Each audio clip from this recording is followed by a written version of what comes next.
Jason, I would just start the meeting to say, hey, we need to let anybody who's here for that. It's 21Z2111. The zone change from PUD to RAF. RAF? Yeah. What's RAF? What's that? What's RAF stand? RA is residential agricultural half acre. Half. Okay. Half is half. I knew our residential agriculture. I'm like, what's F? Half acre. So that's what half. You can say half, one half acre. That's because I have an RA half, RA1, RA2, RA5 zones. So that's just a half acre. I'll say what I wrote. I hope I don't fumble through it because I wasn't here last week, so I don't know what it is. Well, I'll type it. These guys tabled it because they wanted more people here. What about the people that are here for it, like the main people? Well, he wasn't even the applicant last time. So he wasn't even here. I didn't see him here tonight. So now a couple of these people might be here that work because they just say, hey, we apologize, staff would like to apologize. We forgot to put this on this agenda. And since it didn't get put on the agenda, we can't discuss it because if you have to have it on the agenda, we discuss it. So, all right, perfect. And if you need like pipe in, you don't have to let it say excuse me, Commissioner, if I may, and then just to clarify specifically. Okay. Yep. Hey, one quick question. There's a strip of land in front of the elementary school over by Staley Farms that is right in front of the elementary school. They're building houses on it right now. In my whole tenure here, I've never seen that come to us. I was just wondering, did that get approved a long time ago? On the Stookie farm thing. So you got Staley Farm here in the school. They're building Immaculate Homes building here, Semester built here, but there's a little strip right here. Well, it's off to the side of the school between the Fields Road and the school. Yeah, that came. It was approved when the school was done. The guys, the people who own the piece, the school bought it from the Harvard family. But the school didn't want to go out on the street, so they said, "You guys want to retain this, and we'll take it as long as your zoning." So they did that. They got, came in. We got it rezoned to R15. 5 lots were proposed on there. Because they're pouring a foundation down. I was like, who are these people? Yeah, at so least one. Yeah, so that one was done years ago. They've just been paying taxes. Now they have the footings going. They built a fence. Now they got the footings. At least on one house. Yeah, no, it was years. It was when the school was, and the school's been there for 3 or 4 years. At least as long as I've been. It was done before the school even started because that was part of the process. All right, cool.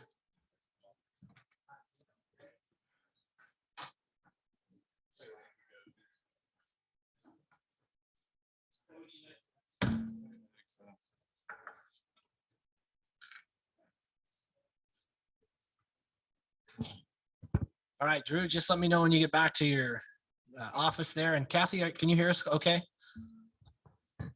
I can. I'm ready.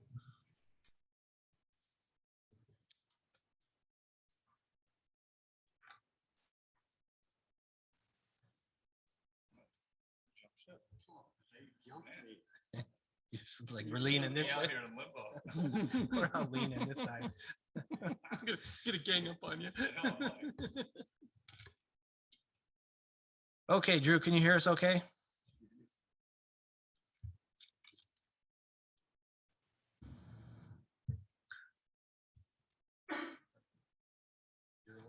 Yeah, I'm on. He's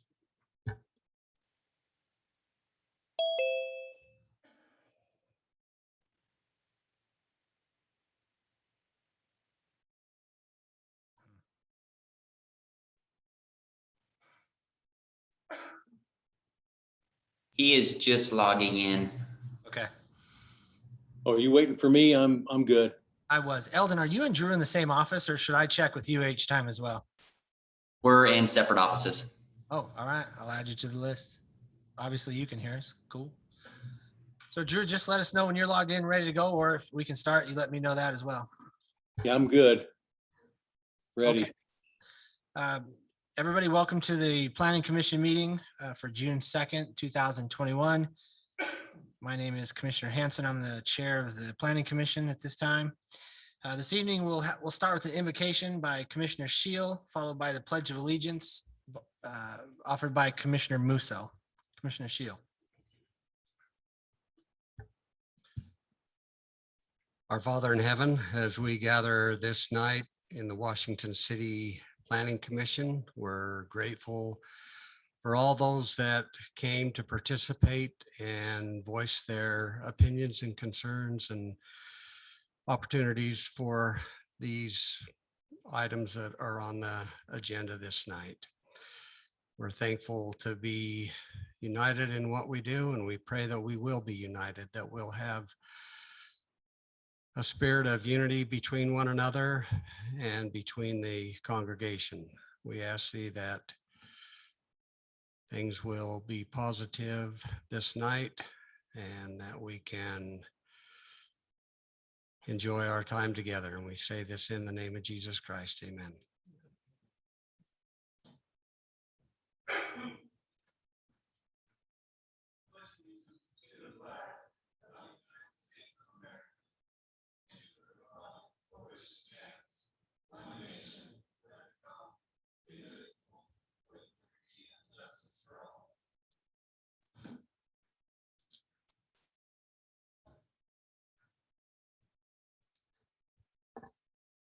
Thank you, gentlemen.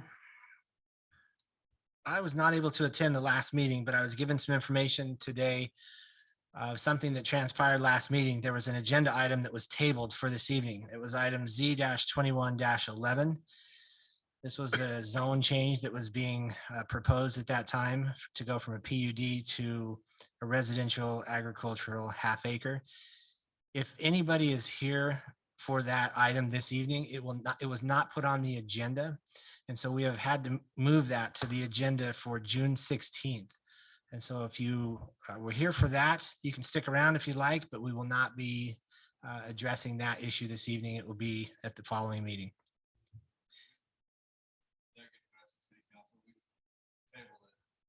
That meeting, but it was supposed to be tabled till after city council. I would say ask Drew. Drew, this is Commissioner Anderson. Do you know the city piece adjacent to that? Did it get presented before city council yet? No, it goes on next week.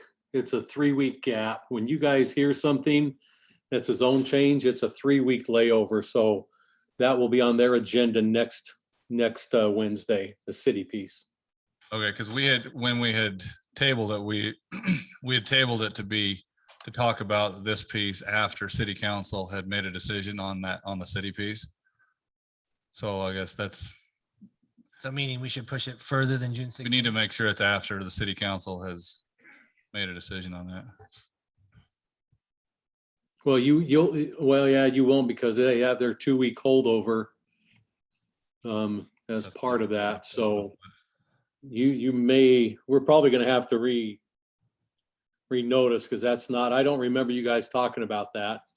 I remember, you wanted to wait till you had Commissioner Hanson come back, because I think you had 4 and Yeah. didn't want to be Yeah, stuck. we tabled it till got Commissioner a Hanson, 2-2 we also vote, tabled yeah. it till the city council looked at that. other Is piece there somebody here in the audience that was here for that this evening? in the back. Okay.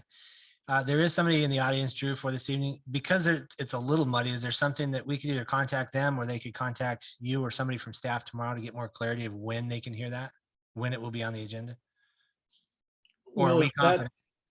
that's your intent, which isn't normal. I'm not trying to be harsh, but generally we would not do that. We would table something, because I think you guys were at a split on that one anyway, if I remember right. And because you had 4 then and you're back to 4 tonight, but it is a different person. So with that said, I'm just really not sure what to do for you gentlemen tonight on that, because it's generally not pushing something off based on another decision. So I think I'd rather you just table it because of a staff error not getting it on the agenda, because you did table it for this week. We said 2 weeks. On that, when we did make that motion 2 weeks Yeah. ago. Because I'm flying blind just a little bit, I'm talking to Commissioner Anderson up here, and I'm just gonna ask you if you don't mind sharing that with Drew. It sounds like, I'm trying to think how to spit this out verbally. It sounds like the commissioners that were here, that did hear it, weren't comfortable moving forward until the piece went to city council. Was that correct?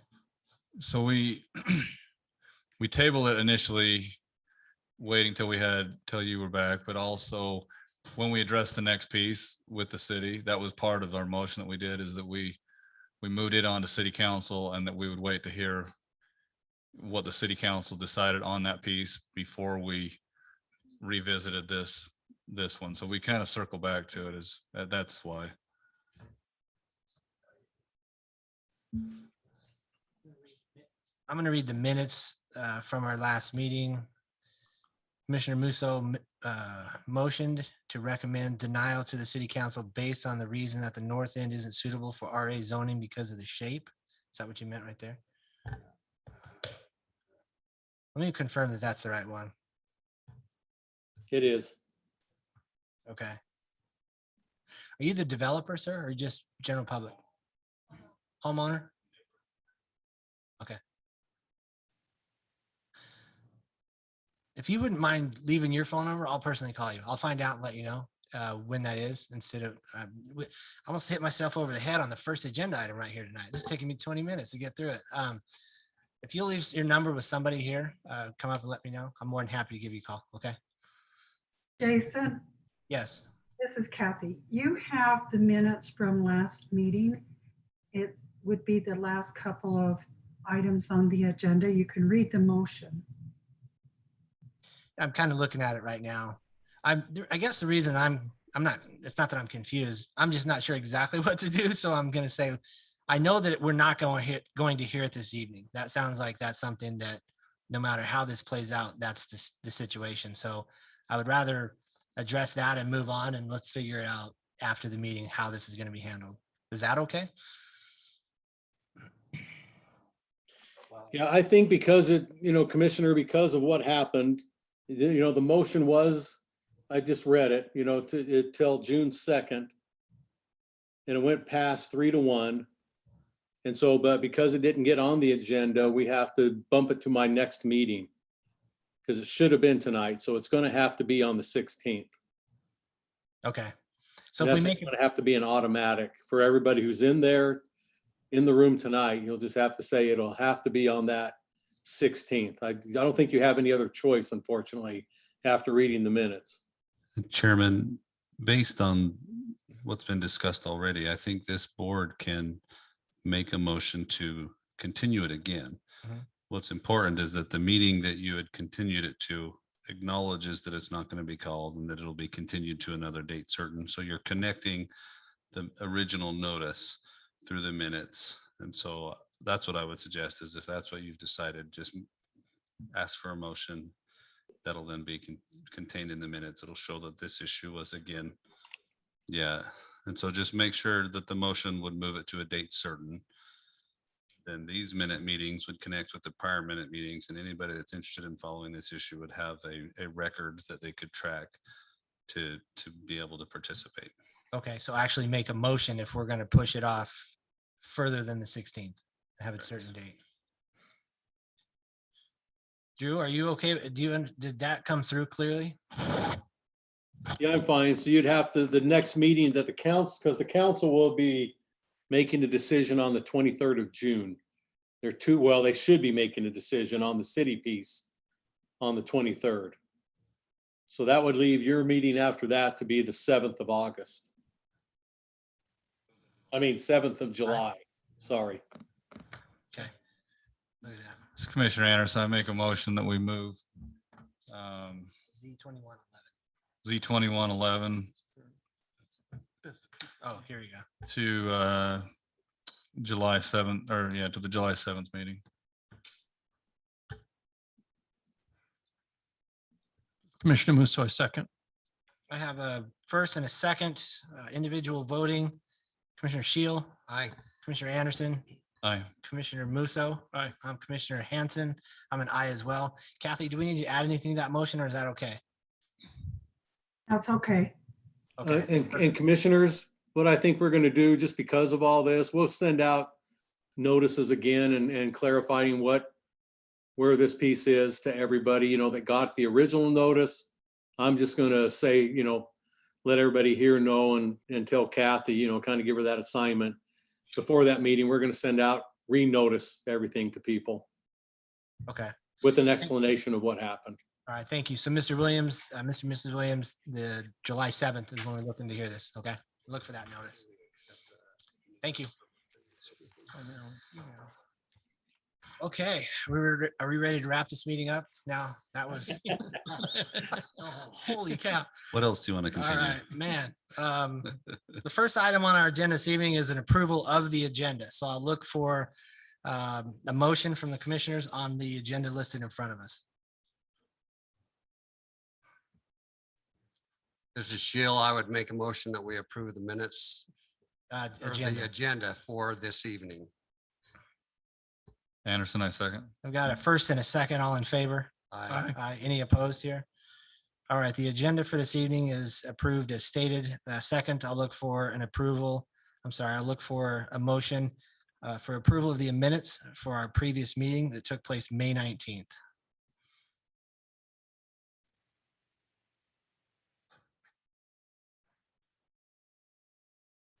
This is Shield. I would recommend that we approve the minutes of May 19th. It's Musso second. I've got a motion by Sheila, a second by Musso. There's an abstention from Hanson, who is not here. Individual voting, Commissioner Shield, Aye. Commissioner Anderson, Aye. Commissioner Musso. Aye. I'm Hanson. I again abstain. The minutes are approved for May 19th.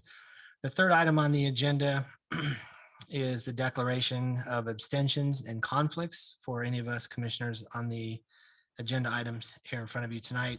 I personally live within the area. I have no financial interest in 4A and 5D. I plan on participating and voting. Anything from the other commissioners? None here. None. All right, excellent.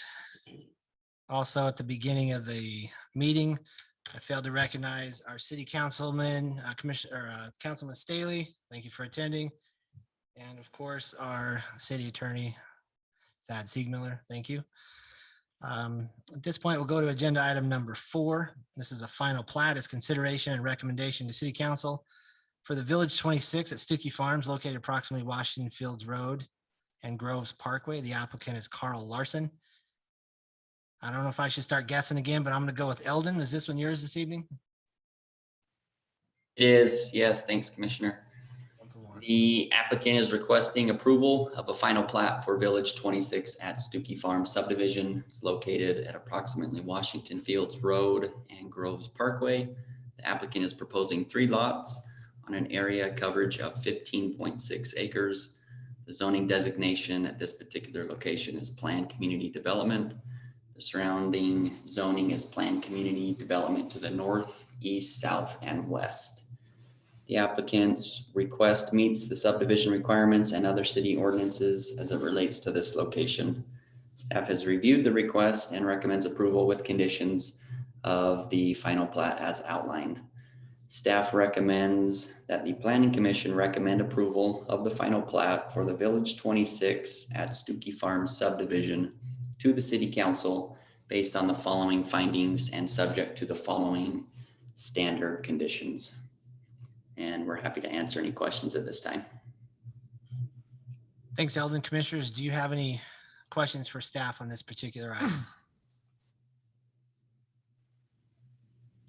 This is Commissioner Anderson. So it says the preliminary plat meets the general plan and the zoning ordinances. I'm assuming this final plat conforms with their preliminary plat. Didn't say that in there, so I would assume it does, but that's my question. It does, yes.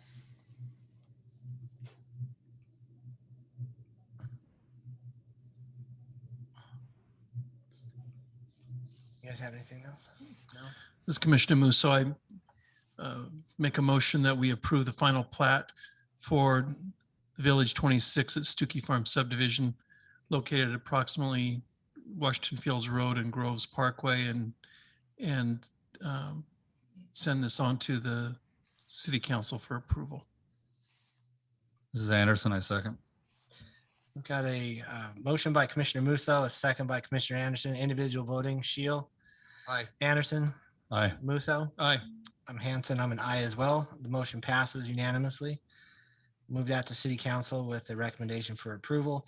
Item number 5A, this is a preliminary plat. It's a public hearing as well for consideration and recommendation to the City Council for the Frontier Subdivision located approximately 1000 South Washington Dam Road. The applicant is Doug Dennett. And I'm gonna guess, Drew, are you handling this one this evening? Eldon is. One for- Yes, I'll take this one again, Commissioner. This is Eldon. Thank you. The applicant is requesting approval of a preliminary plat for the Frontier subdivision located approximately 2075 East Washington Dam Road. The applicant is proposing 21 lots on a coverage of 11.93 acres. The zoning designation at this particular location is RA1, which is residential agriculture, 1 acre lots. The surrounding zoning is RA5 to the north, open space to the east, industrial 1 to the west, and RA1 to the south. The applicant has applied for bonus density credits as seen on the plat, which include interconnectivity of external streets, a mixture of lot sizes, landscaped open space, public trails, and tree-lined streets. The proposed subdivision conforms to the approved zoning. Request meets the subdivision requirements and other city ordinances as it relates to this location. Staff has reviewed the request and recommends approval with conditions of the preliminary plat as outlined. All of which are the standard 12 conditions, and we're happy to answer any questions at this time. Thanks, Eldon. Commissioners, do you have anything on this item?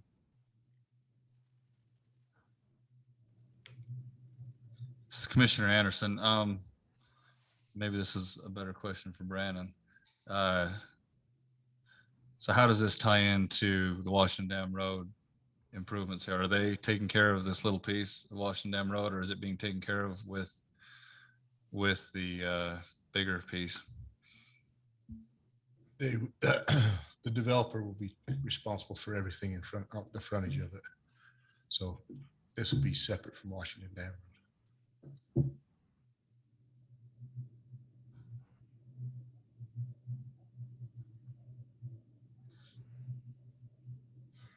Commissioners, any other questions before we open this for a public hearing?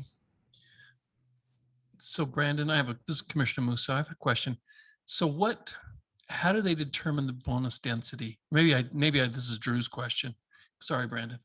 So Drew, how do they determine bonus density? I mean, I understand that.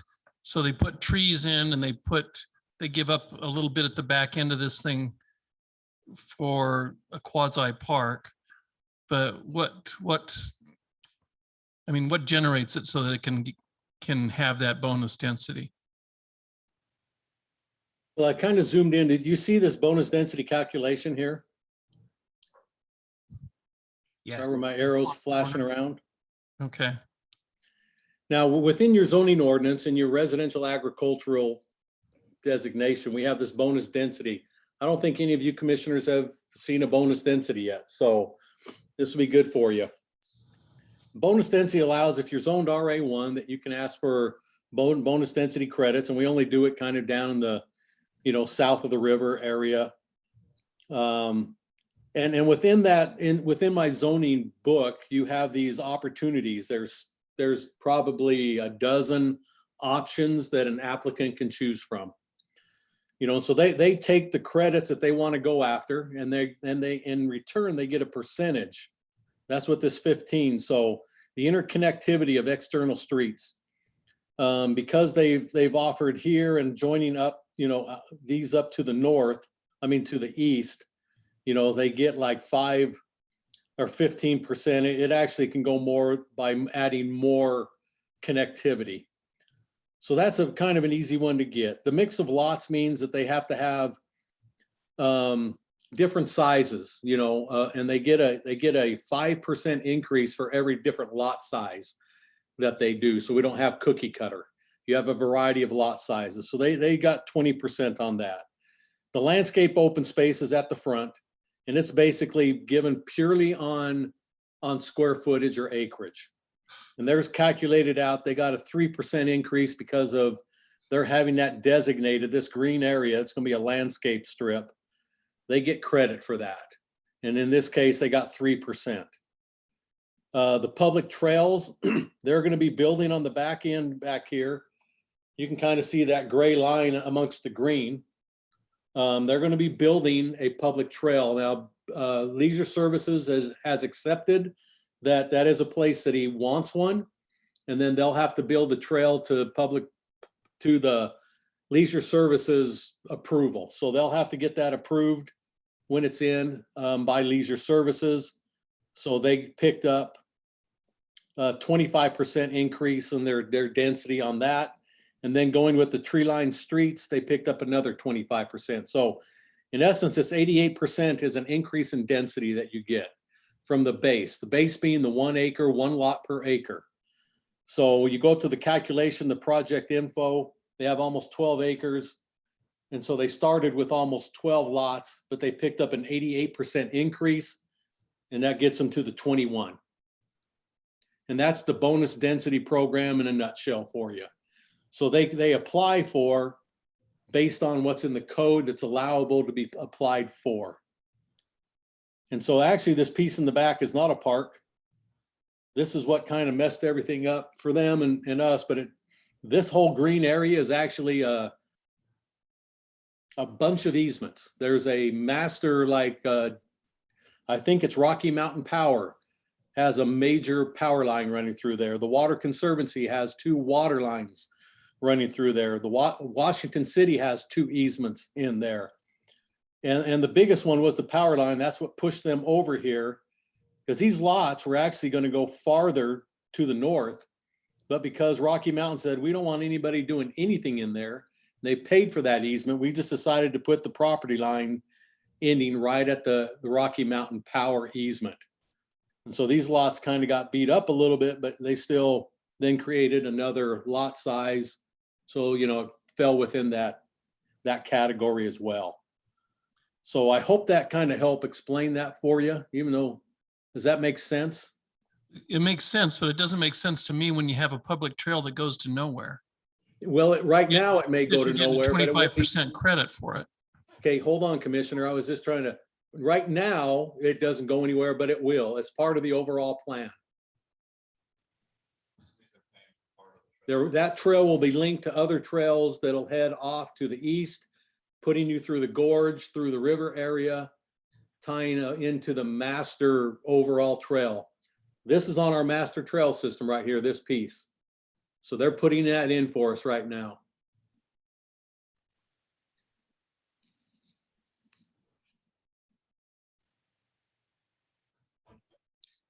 So this, Okay. Commissioner Schill, Okay.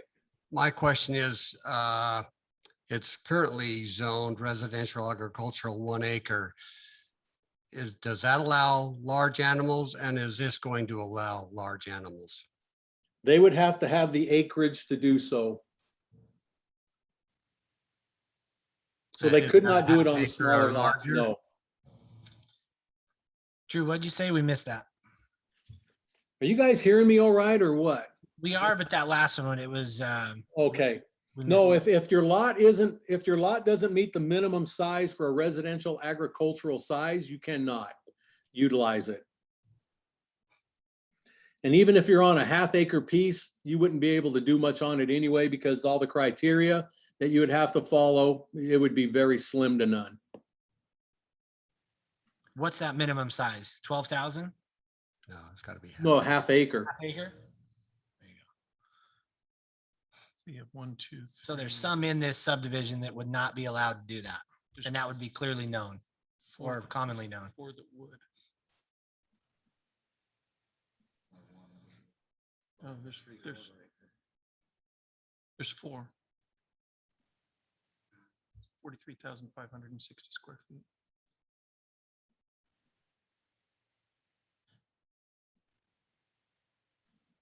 So the quick answer is if someone thinks they might put a horse on here, I doubt that's going to happen because of the minimum requirements from distance from residential houses. You have to be 100 feet away from any home, including the home on the property. So I don't see anybody being able to put a horse on there. Now, if someone want to do chickens, I can let people do chickens on any 10,000 square foot lot in the city. You might ask Councilman Segmuller about, no, I won't. But that's 10,000 at least minimum. You can do chickens in this city.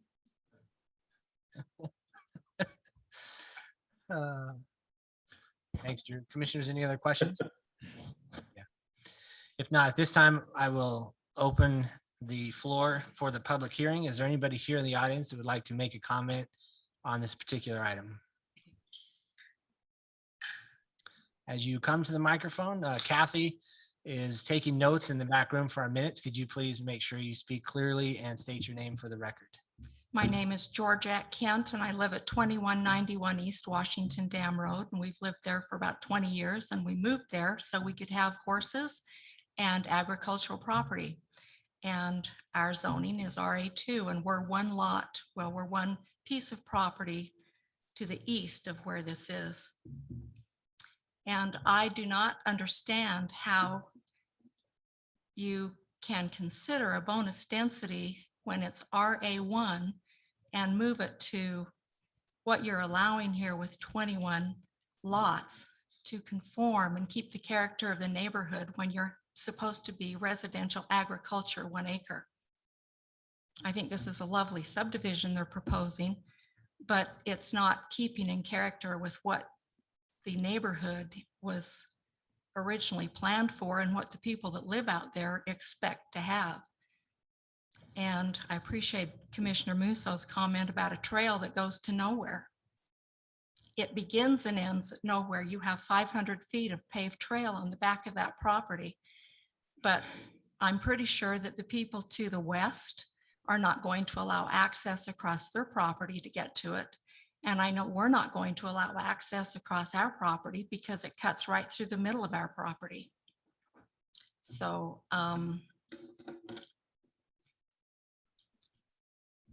I just think it should not be approved at this. I think this is a backhanded way to get a zone change without asking for a zone change when you allow this bonus density. Thank you. Thanks, Georgia. Anybody else?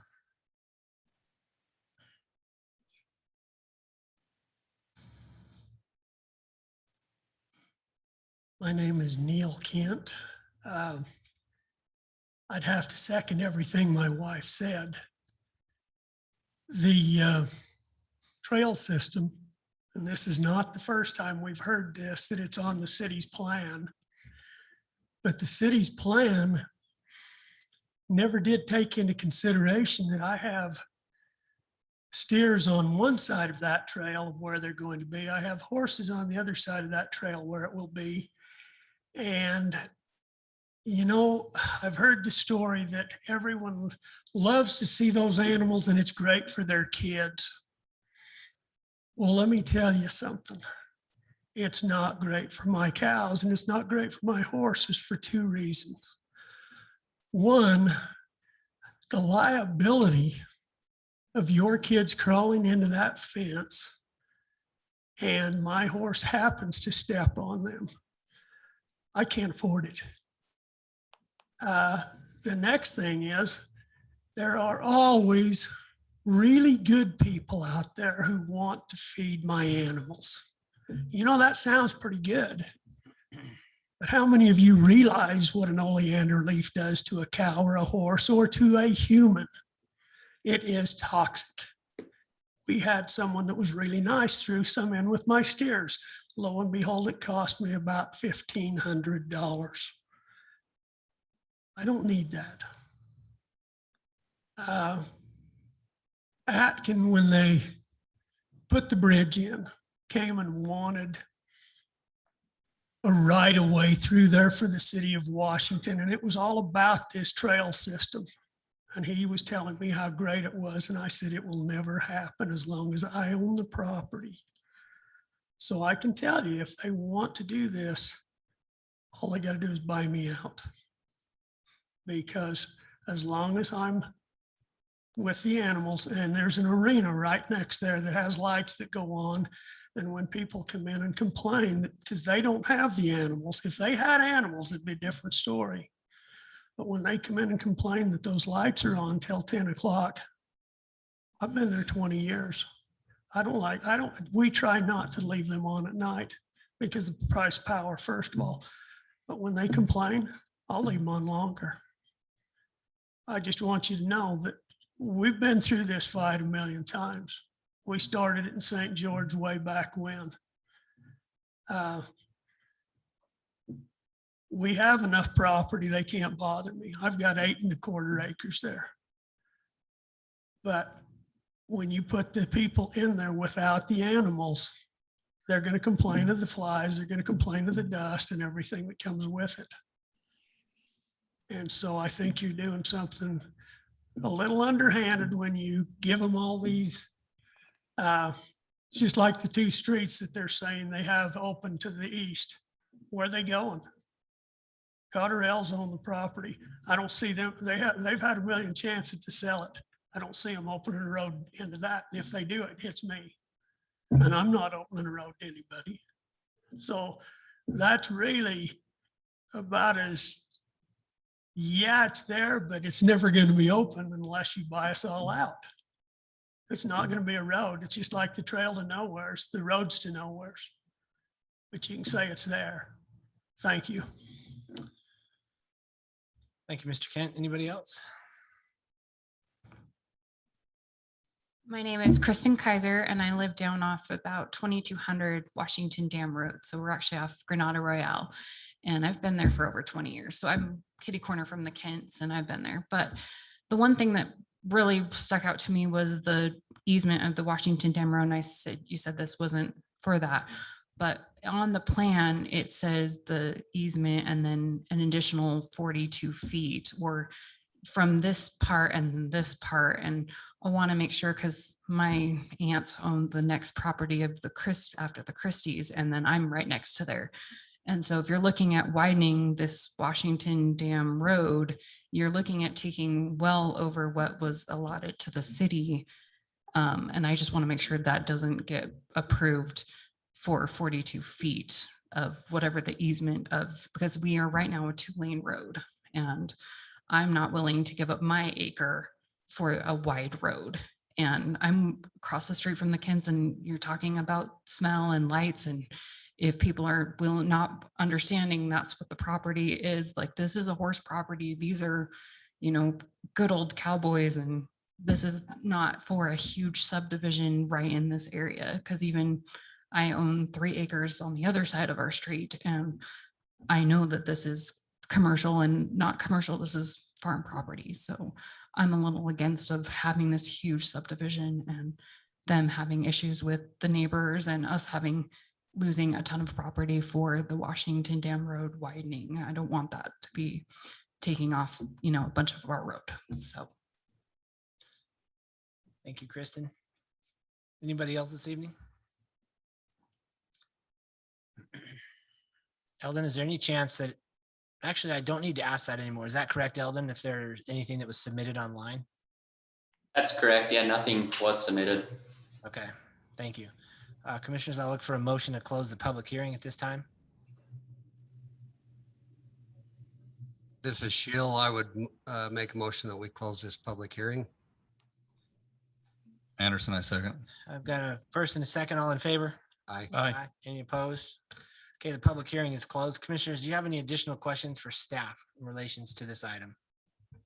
This is Commissioner Anderson. Brandon, can you answer her question about the street that she had? About whether, because this ties in again to the rest of the widening the street. So I guess, can you answer a question whether they're That's taking property or another not? Project that doesn't even tie to this. There is a plan to widen Washington Dam Road. The developer from another project has been approaching people along Washington Dam Road for property right away. So I don't know whether that this is like the time and the place that we, Well, so so with this one, with the 42 feet here, is that property that for them to do this, are they gonna have to get right away from other people, or is that property So that's already that's allotted? what Washington Dam Road is master plan is an 85-foot right away. So that's what is required for this development to have the full width of the road, the right of way. But it's required too for the other project, correct? Correct. I guess my question, I just want to give her an answer to her question. And I know that other developer's been approaching people all up and Right. down Washington Dam Road. So I mean, I don't really want to get into that with this one. Sure, I'm just, so with the 42 feet, at least with regard to this project, this 42 feet is on their property, correct? That's correct. They're not getting, That's correct. they don't have to get any right of ways from anyone else, at least for this That's chunk. for this frontier subdivision. But for the other project, they would have to. They'll have to acquire all up and down the road. Okay. So.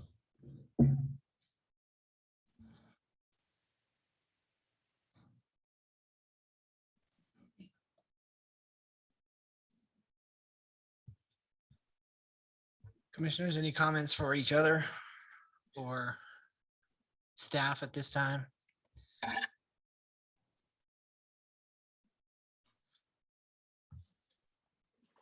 I have a comment about animals. I don't like to see properties that look to be animal property taken away. I came from that. I had neighbors that did the same thing to me on animals. And it just, I don't know where you go anymore to put an animal on your property, but out here.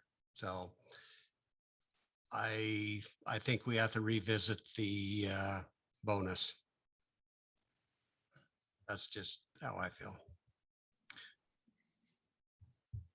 See, this is Musso. I kind of feel the same way in that I'm not an animal fan, but I shouldn't say that. I don't have anything opposed to animals, but I understand exactly what this gentleman was saying is that soon as you get people in there that don't have animals, the first thing they're going to do is whine and complain because somebody got horses next door. And flies from the horses and smells from the cows and all that stuff. So I can appreciate his fact.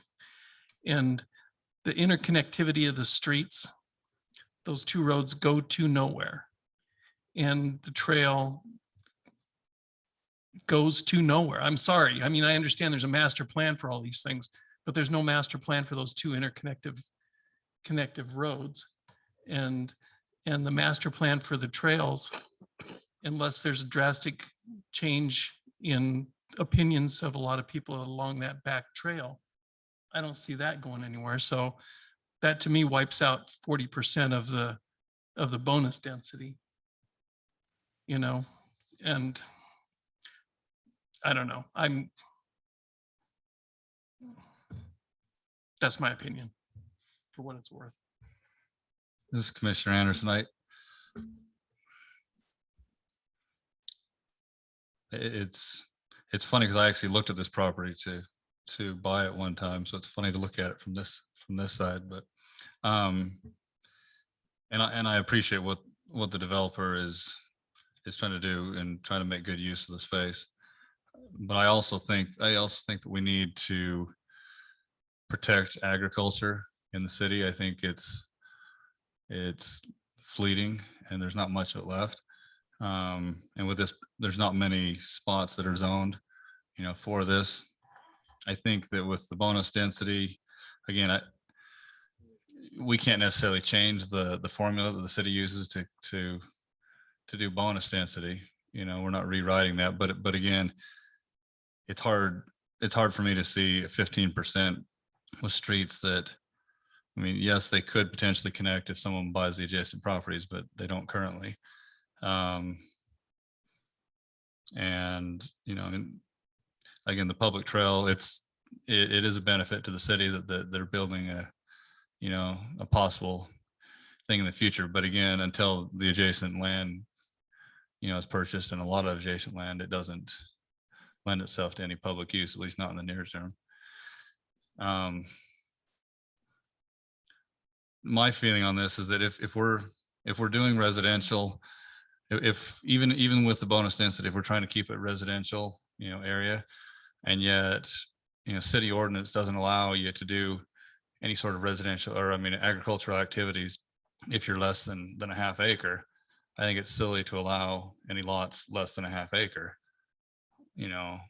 on this. I just think it goes against the whole idea of the zoning. And I don't think, I don't think it's an underhanded, attempt at zoning. I think it's a creative use at the city, the city ordinance. But I also think that we need to be keeping in the spirit of what's intended here with the zoning. And I think at a minimum, you got to have at least half acre so people could do agricultural uses if they wanted to.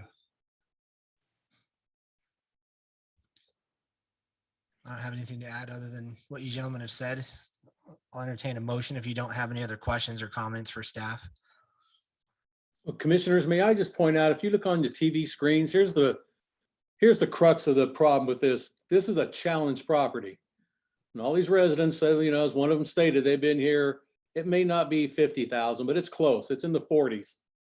But here, if you look at your screen, here's the problem that makes this property so difficult. Your general plan has half of it as in, industrial designated. The other part that, which is the west, that's the purple piece. And then the green is the estate, so here's the crux. I can't let somebody come in under the current general plan in that purple and ask for an RA anything. It cannot happen. They can only ask for I1 and I2, and other people have asked for that, and your whole room gets filled with people when people are just trying to follow the general plan in that purple area that are dead against it. So I'm just so you know the history of the difficultness of this piece. Please be aware of that. I'm not trying to have you go one way, but this is, just one of the things that we have to sit and deal with people. And this property's been on the market for quite a while, and everybody in there knows that. So I just wanted to point that out as part of, in your process, whether tonight or for future stuff. But just so you know what we, the owner or the staff has to deal with on this piece, and the challenge that is there because of this. It's split right down the middle, basically, and in your general plan. Drew, so this is Commissioner Anderson, I guess. So that brings another question then, is if half of the general plan here is industrial, then how are we approving a plan to, preliminary plat to start building homes on that? Wouldn't there have to be a general plan amendment first? No, look at your zoning now. I just switched your screen. The property is zoned, the whole thing's zoned right now, RA1. If anybody came in to change the zoning on that, that one piece that's got the purple on it, we couldn't let them. So they'd have to come in and put right now 1 acre minimum lots.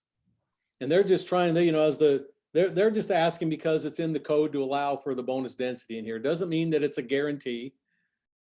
But that's why, we thought they wanted to be a little creative and say, well, if we're kind of stuck with that, is there an opportunity maybe to go with the bonus density? And that's just why it's before you tonight. But, the council, the commission and council has to be on board with that. There's no doubt about it. So again, gets back to, what we're dealing with on this challenged piece.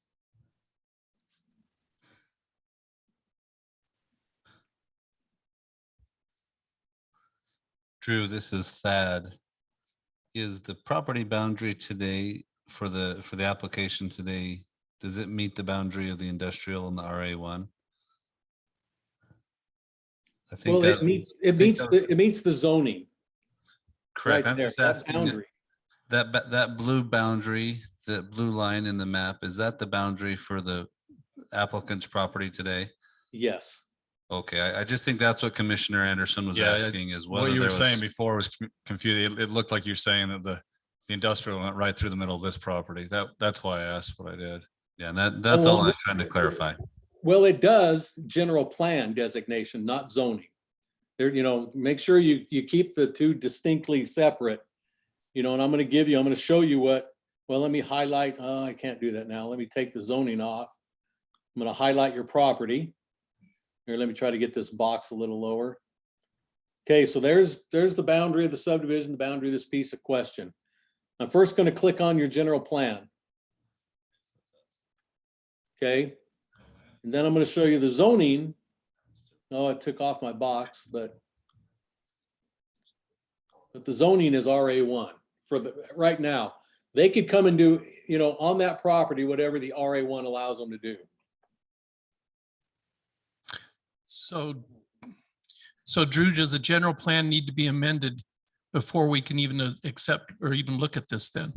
No, because it's based on the zoning. If you were considering a zone change, yes, but you're not. You're considering a preliminary plat in a RA zoned property, RA1 zone property.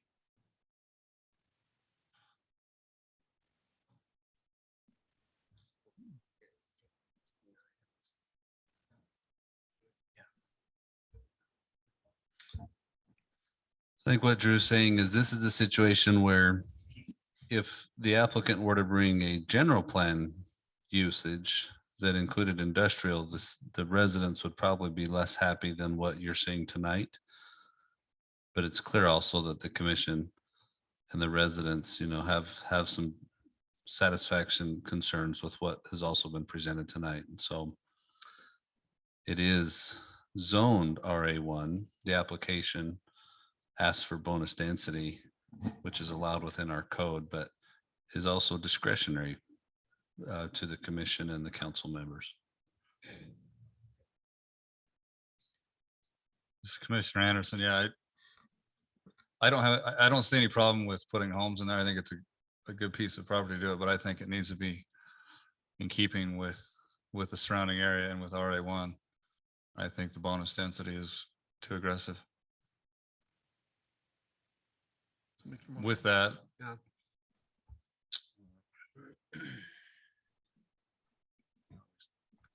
This is Sheil. You want me to make a motion?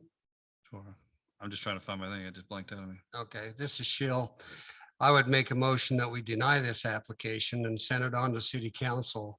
The application of the Frontier subdivision located at 2075 East Washington Dam Road that is proposing 21 lots of coverage of 11.93 acres. Yeah, they still see it. Does Commissioner Musso, I second that. I've got a first by Commissioner Shield. I've got a second by Commissioner Musso. Individual voting. Shield, Aye. Anderson, Aye. Musso. Aye. I'm Hanson. I'm an aye as well. We also, Kathy, we need to, or Drew, can you clarify for us what we need to include in that motion as the reason for denial? Is that correct? Yes. Well, the reason for denial is due to the bonus density that's being granted and taking the zoning basically away from it that it's zoned for. Yeah, Not keeping consistent with the area. right. Okay. Kathy, do you need anything else? Oh, that's fine. Thank you. Thank you. You may also mention that some of the points that Drew had mentioned, which is there's some conflict between the general plan and zoning, and that it's a troubled piece as a result. Yeah. If you Well- wanted to add anything, Commissioner Schill. We'll let city council take a look at that. Recognize that it's an issue that at some point will come back. It's come before several times. It sounds like it'll come back again, probably many more times until that's looked at more in detail, possibility to change it in some way to have better applications, not better, have more consistent applications in the future. Yeah, my comment was just to Commissioner Schill as for the basis for the denial. You may want to add that if you wish. Well, to go along with my denial is the comments that Drew brought in light of the general plan and the zoning conflict with one another. Work. Okay, that moves us to item 5C. Prior to 5B. 5B, I'm Yeah. sorry, 5B. There's been a few people that have come in since the start of the meeting. Just in case anybody was coming tonight to hear the item that was a zone change agenda item that was Z-21-11. That item has been tabled until July 7th and will not be heard this evening. Just making sure in case anybody came in late that that's what they came to hear. At this time, we'll address item 5B. And 5B is also a public hearing for consideration and recommendation to our city council for the Red Mesa at Sunrise Valley Subdivision, Phase 1 and 2. It's a preliminary plat located approximately 300 South Country Way. I'll turn the time over to Eldon for a staff report. Thanks, Commissioner. The applicant is requesting approval of a preliminary plat for Red Mesa at Sunrise Valley Subdivision, located just east of the property we were just looking at, approximately 500 South Country Way. The applicant is proposing 66 building pads on an area coverage of 16.23 acres. The zoning designation at this particular location is planned unit development residential. Surrounding zoning is PUD to the north, east, south, and west. The proposed subdivision does conform to the approved zoning. The request meets the subdivision requirements and other city ordinances as it relates to this location. Staff has reviewed the request and recommends approval with conditions of the preliminary plat as outlined. Staff recommends that the Planning Commission recommend approval of the preliminary plat for the Red Mesa at Sunrise Valley Subdivision to the City Council based on the following findings and subject to the following standard 12 conditions. And we're happy to answer any questions that you may have at this time. Okay, commissioners, I'll open the floor for any questions to staff.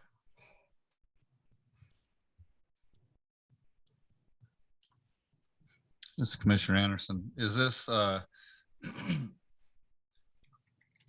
looks like this is right across the street from Red Trails and Red Waters. Is this the same developer as those projects that we looked at, or a different developer? So we looked at one of these and approved it just a couple It's weeks the ago. same one. Same one. It's Bush and Gudgel did the other one. Well, it's my. Have an answer Yeah. to that? Yeah, I'll pipe up for you, commissioners. What happened was you approved the zoning use on that piece. They're just coming back with their platting on that piece. Yeah. So that's why it looks familiar to you. Okay, thank you. I don't have anything. At this time, I'm going to open the public hearing for item 5B. If there's anybody in the audience that would like to make a comment, please approach the microphone.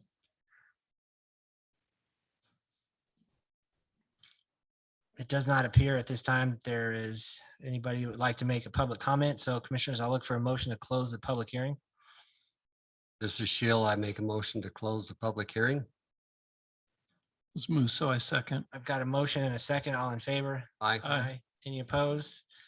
Okay, the public hearing is closed on item 5B. Commissioners, any other questions? And if not, I'll entertain a motion.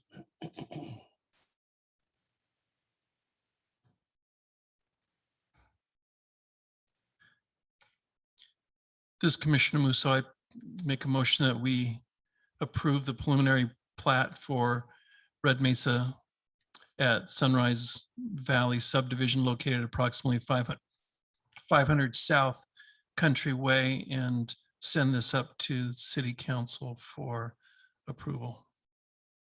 This is Shill. I second that. Got a first by Musso, a second by Shield. Individual voting, Commissioner Shield, Aye. Commissioner Anderson, Aye. Commissioner Musso, Aye. Commissioner Hanson. I'm an aye as well. Motion passes. We'll send that to City Council with the recommendation for approval. The next item on our agenda is 5C. This is also a public hearing for consideration and recommendation to our city council for the Sevilla Estates subdivision. It's a preliminary plat. It's located approximately Antigua Lane and Galilee Way. The applicant is Lance Richards. Turn the time over to staff for a report. Thanks, Commissioner. The applicant is requesting approval of the preliminary plat for Sevilla Estates subdivision, approximately Antigua Lane and Sonoma Quartile. The applicant is proposing 39 lots on an area coverage of 15.46 acres. The zoning designation at this particular location is R115 on the northern half of the subdivision and R110 on the southern half. The surrounding zoning is RA half and RA5 to the north, open space to the east, R115 and R112 to the west, and C1 to the south. The proposed subdivision does conform to the approved zoning, and the request meets the subdivision requirements and other city ordinances as it relates to this location. Staff has reviewed the request and recommends approval with conditions of the preliminary plat as outlined. Staff recommends that the Planning Commission recommend approval of the preliminary plat for the Seville Estates subdivision to the City Council based on the following findings and subject to the following standard conditions. And we're happy to answer any questions at this time. Thanks, Eldon. Commissioners, any questions for staff?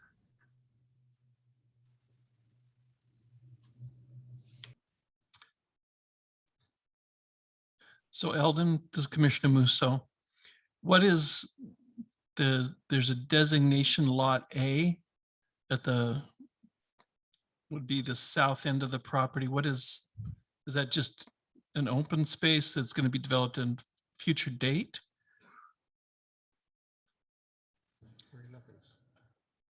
Can you pull that up here real quick to see what we're looking at? It's not part of the subdivision. So it's not part of the subdivision. No. Okay, so it's different ownership then, I'm assuming. Well, you know what? They may have be breaking that off. Sorry, Eldon, I don't mean to step on you. I'm gonna, Okay, Jason's here. He can answer it. hey, Jason, pop up. So it's Who are owned ya? by, I'm Jason Smith, represent the owner. The parcel A is the commercial piece. It's owned by the same owner, but it's not part of this preliminary plat. Okay, So that goes clear. so that road's going to go down eventually and connect into that major road. that's Yeah, going there's across. we're working out the city, how it's tying into 3650 to make sure we have adequate distance from all the intersections. So Okay, that's why it ends where it does right now. thank you, sir.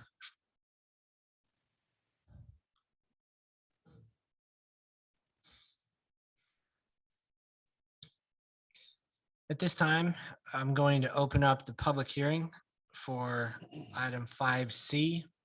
We did receive, if I'm not mistaken, one comment that was emailed to all of us that we had a chance to review. Is there anybody here in the chambers that would like to add to comments that we've received this evening?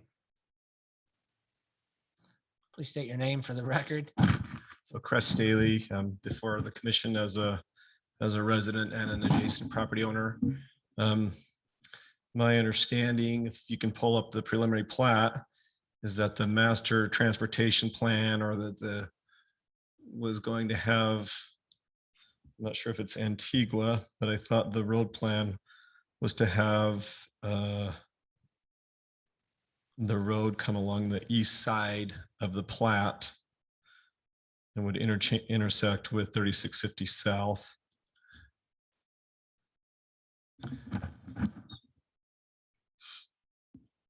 So I'm just doing that based on some of the some engineering drawings that I've seen, and so this isn't necessarily consistent with what I've seen was a plan for 3650 South, because that's there's some distancing on access within a certain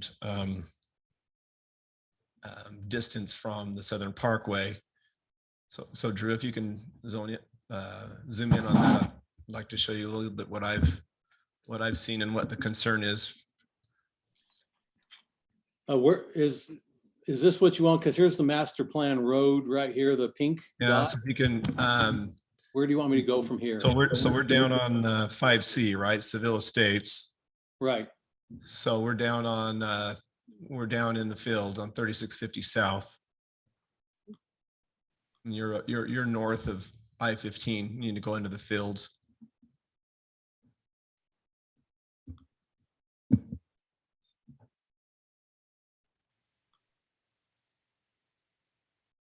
Is that showing up to you guys? We're still looking at I-5 and south. I'm sorry, north. No, we can't see your screen, Drew. I wonder what. Oh, okay, you know what? Sorry, let's go back. I need to come here. How's that one? There we go. Okay, so I just have an email from an engineer from the city. So if you see the pink, you see the circle and the pink line that goes east-west to the parkway. So that's 3650 South. That's an extension that's in the works now. That's probably 6-month design and a 1-year build out. And that 3650 South will extend and then tie into the Southern Parkway as an on and off ramp there. Part of the challenges for property owners, and I am a property owner there adjacent to this, is that there's a certain amount of distance in which a full 4-way interchange can take place. And so just as a property owner there, I have some emails from our prior city engineer, Rick Snyder, and it showed that the plan was to have not Antigua, but if you go up just a little bit, actually Majestic Fields Road would come over and then come south and tee into 3650 South.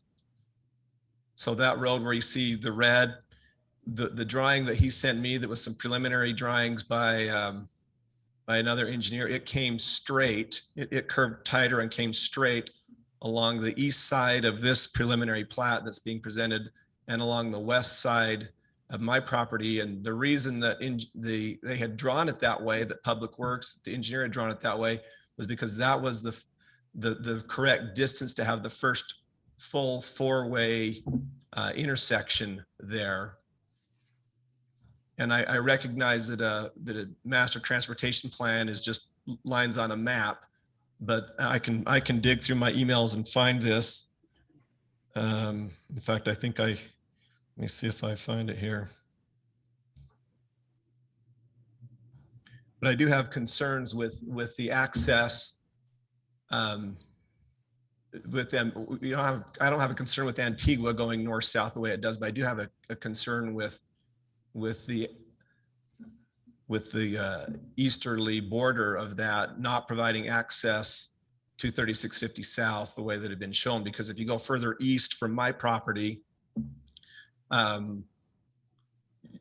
even just, I have a 2.5 acre parcel there. And if you go east of that property, so yes, right there, Drew, if you can see where the red shows that it ties in, right there's the east corner of mine, the southeast corner. That's not far enough away from the Southern Parkway. So it's right in, right out only. So the reason that if you go to the southwest corner of my piece right there, that's why engineers, when some of the preliminary things that they've drawn and that the property owners down there have started to count on, is that would be that would be the first available place to have a full 4-way intersection. And so my concern is that where these lots abut the east end of that property, it does not allow for Majestic Fields Road to come down and then tee directly in, because that's going to be an important full 4-way intersection for those commercial pieces right there. Yes, that spot right there is where, and I can find that piece. I'm just probably not able to speak clearly and thumb through my emails to find that, but I've referred to that piece that was sent to me when the city has approached me and the other owners there and is asked to purchase, 30 feet by 100 feet of right of way, so that they can extend 3650 south. But my concern is if this gets approved the way that it's showing now, is that there's not that four-way intersection there, because you can't do it to the east of me on the MacArthur's. That's only a right in, right out. And then we don't have, Majestic Fields Road is probably a 60 or a 66-foot road, and 3650 south is an 85-foot road. So my concern is if we're bringing all these lots that abut that east side of their property, that it doesn't allow for the commercial to develop there with the type of intersection that needs to be had for all four of those corners, not just my corner on the top right, but to the south and the southwest and to the west of me. That needs to be a full way, full access intersection, and this preliminary plat doesn't allow for that. So I don't know if that's a situation where, the prior engineer in public works hasn't been communicating, or if that's a deviation from. But from what I've seen, that Majestic Fields Road was supposed to come over and tie straight down into 3650 south, because otherwise you don't have a full four-way access. And I'm happy to have you discuss it or anybody address that, but I'll look for that email so that can, I can find that email here, and So Chris, what you're saying is that the access is going to be between you and Lot A, as opposed to. Have showed me, and they based that on how can we get a full way access there. They've told me to plan on that. And so I've been in conversation with. Is there any reason why there wouldn't be two access points there? Is they're too close together? Brandon? Okay. I'll look for that. I'll take just a minute and look for that email and find that. Jason, are you aware of anything? Oh. I can speak. So first of all, it's not on a transportation plan. Second of all, it doesn't bar them from having an intersection there. The road just has to turn before it gets to those lots. It doesn't have to be straight all the way up that line. So, and we can move the one Antigua, we can move it further to the west and run it after it comes down into the commercial, they can turn it, and you can do the same thing with the other side. Yeah, once it gets into the commercial, it can turn over and avoid those lots. It doesn't have to be straight up that line. But they're based on the transportation plan. There is no official information that way. And So staff has recommended it without. I do agree that the intersection should be there should be an intersection on the property line there, but I don't necessarily agree that it should be straight up and take half of this property owner and half of, I don't think that it should be straight up and encumber the parcel to the north. So commissioners, staff's recommendation didn't identify a conflict with the transportation plan because that intersection isn't planned at this point. And so Mr. Staley's comments have identified that there's been conversation about it, but again, staff hasn't identified those conversations because those aren't formalized as part of any plan of the city at this point. Well, and I appreciate that. And I'll be honest with you, Jason's my engineer too. So we just haven't gone very far on it yet. So my concern is this, and I don't want to inhibit this project, but my concern is I've got a 2.5 acre parcel that the city has approached me as they've done all the property owners. They do 3650 South, and they're taking that frontage for the widening of 3650 South. My concern is if Majestic Fields doesn't come in, and if it doesn't share on both of those property lines, then I don't want to have the entire width of the road on my property. So whatever comes through, it ought to share Mr. Smith's other client. It ought to come at least for the length of my property, because that's my interest. What it should share, that should be, in fact, I spoke wrong. It's it would be, if it's a 60-foot road, it would be, 30 and 30 on either side of that property line. And on the south, if it's an 85-foot road, it's already 42 and a half feet. So, and I just found that, Drew, what's your email? I'll forward that to you. This came from your engineer, and this came to me as a private citizen. So and I know that was a concern, is where do these intersections line up? So is it D. Ellerman? Yeah, D. Ellerman, Washington City. Because I'd like that to be shown, kind of what staff has sent me in their negotiations to buy an easement for the property that I own. Drew, this is Commissioner Anderson. Could you show us the zoning overlay on this piece? I want to see all the different surrounding property owners, which ones are commercial and which ones are residential. And then highlight the property that we're talking about here, if you can. Yeah, hold on 1 second. Whoa, my maps. I'm getting seasick.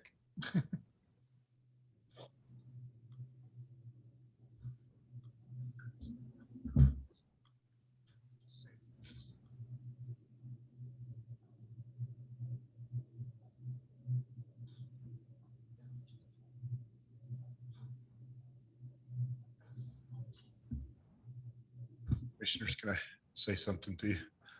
Brandon and I with Public Works, I don't have this information. Councilman Staley's right that we had one engineer changed. We have another one now. I don't have this information, what he's talking about with this, how they're rerouting the master plan. He does have a valid point though, that maybe this should be looked at a little deeper, where I'm not sure, that's you guys' call, but he does have a valid point with this. Roads are a big issue.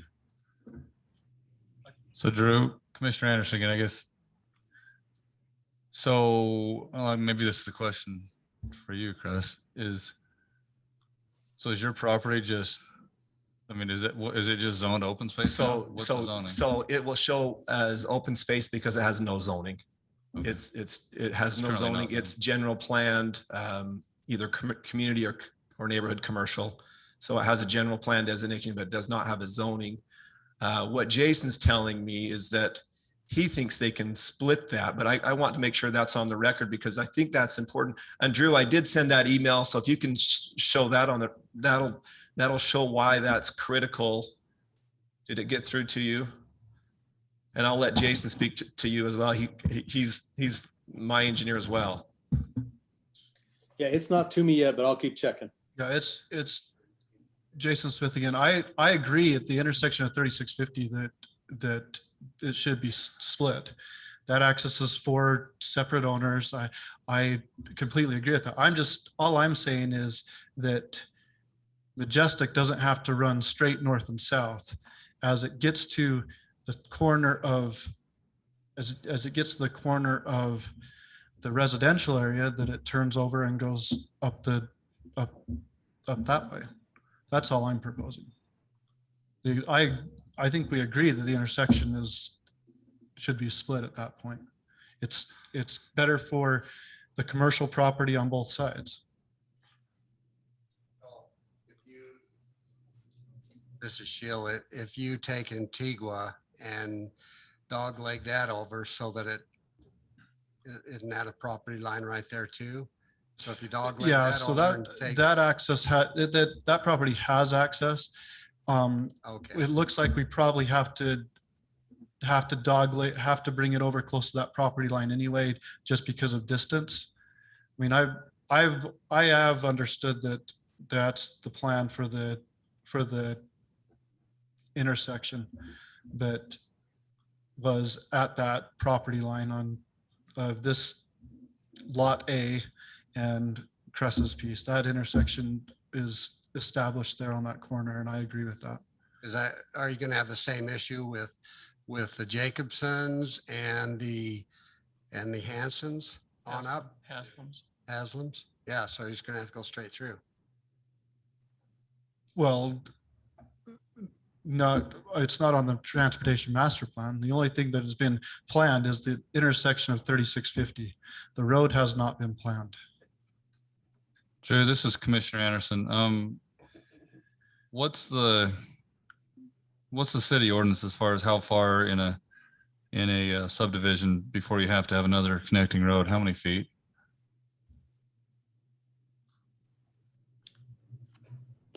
I'm I'm not sure the question. I don't want to give the wrong thing. I'm trying to figure out what your question. It's like, I don't know what it is in Washington. I mean, like in Hurricane City, for example, you have to have 800 feet and then you have to have another intersecting road. I'm just asking how far along can a road go before you have to have another intersecting road? Depends on the size of the road. Well, basically what you're, that's what I'm asking. yeah, we have an intersecting road thing. So 3650, the maximum, well, you can't be closer than 600 and it's either 600 or 650 feet on that size. If you're close, you can't be closer. You can't have an access point closer than that because it's a limited access road. So I guess that's part of my question then, because in looking right here, if you run Antigua all the way down, then that does become your access at 3650 because you can't run it elsewhere Right, because you're but only the reason 550 feet from that property line. The reason Antigua is stopped there is because it's somewhat understood that it's going to have to be pushed over as close to the property line as they can for another access. So I guess my other question, I got a bunch of questions here, but so if Antigua comes down where it is, you've basically got this odd little sliver here on lot A that's not going to be correct able to be used for much of anything there. Correct. It's going to make for an odd intersection. So I've got to shift it one way or the other to make it valuable in anything. Right. So if we've established the intersection on the one, then I've got to push it the other way. We have to remember that these properties aren't the only people giving up property. He's giving just as much frontage as Mr. Staley is. Right. So to push it over onto a more is, and I'm not saying that on the commercial piece at all. And I'll just add Crest Staley again here. I just add, I'm not opposed, but I don't want to take the full width of the road on my parcel either. I feel like where we're in a stage right now, if we can split the difference on Majestic Fields, that to me is a win-win for all parties involved, because you're getting cut on the south and you get cut on the west. It's just before you know it, you've got not much left. And I think we agree with that. We agree that the commercial portion should be split down the middle. We just don't agree with the residential portion being split. Gentlemen, thanks for your comments. Thanks for your comments. I'm gonna open the floor up for others who want to make a comment. We might revisit your comments in a minute. Is there anybody else here in the audience who would like to make a comment today on this item? If not, I'll look for a motion to close the public hearing with the intent that we may come back to the gentleman here.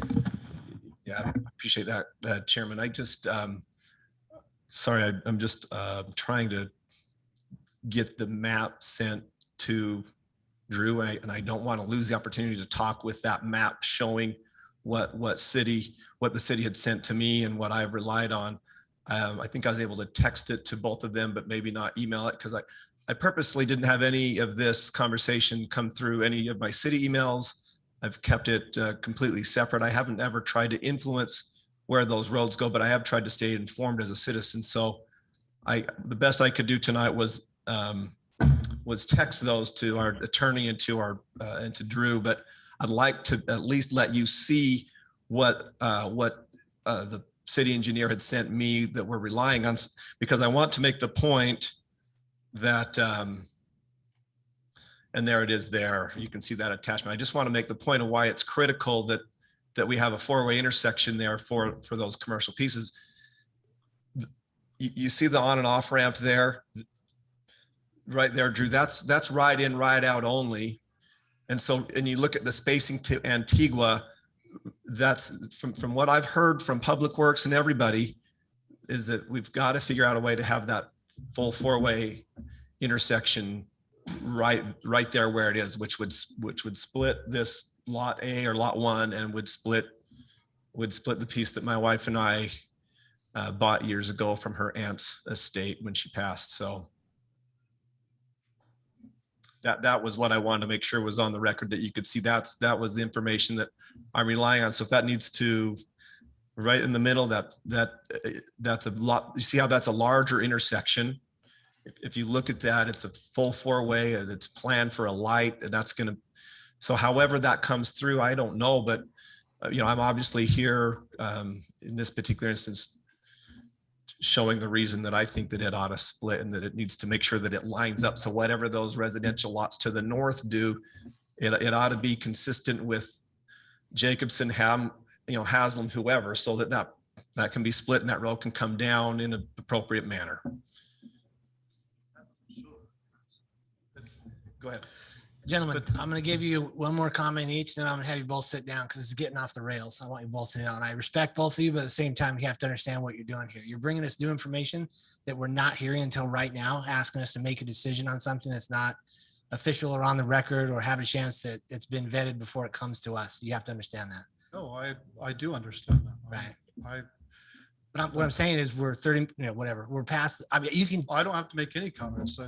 Yeah, I would appreciate if the two of you sit down. We'll get back to you. I'm not disrespecting your comments, but what I already know what I would like to vote. I'm not comfortable voting on it personally because I think this needs to be tabled until these things can be worked out. It should be cleaner when it comes before us.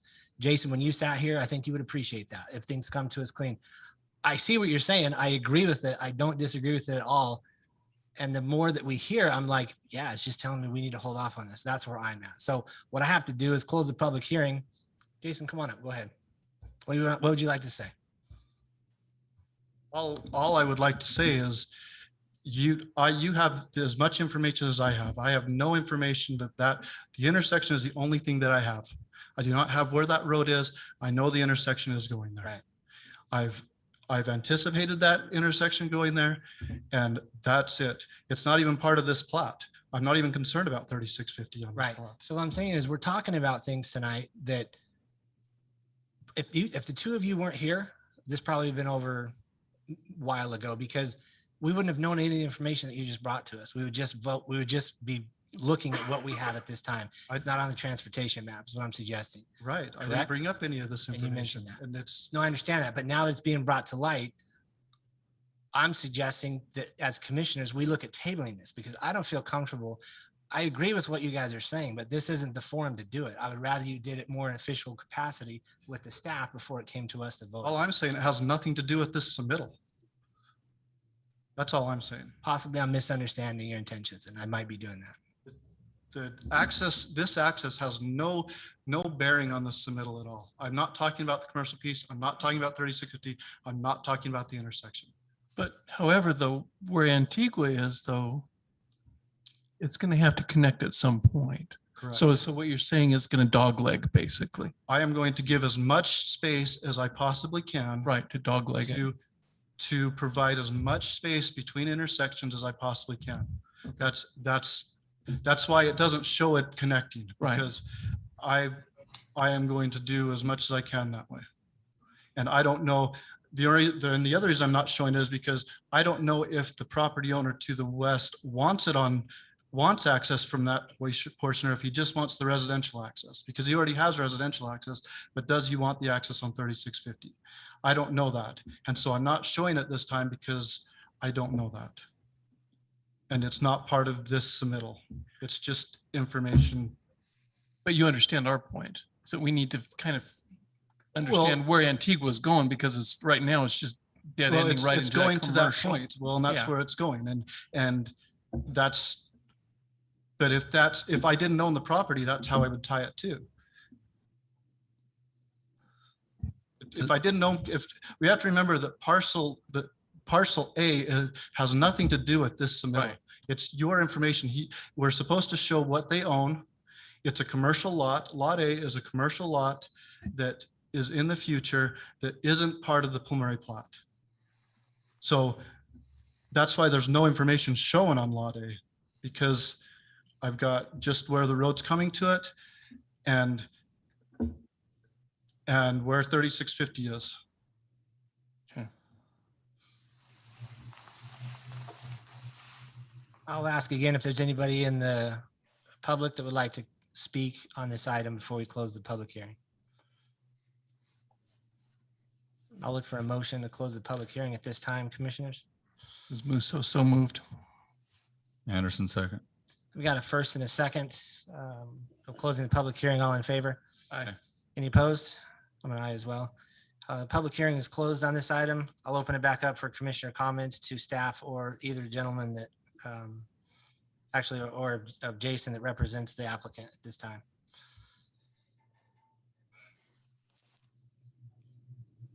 It's Commissioner Anderson. So the difficult thing here is that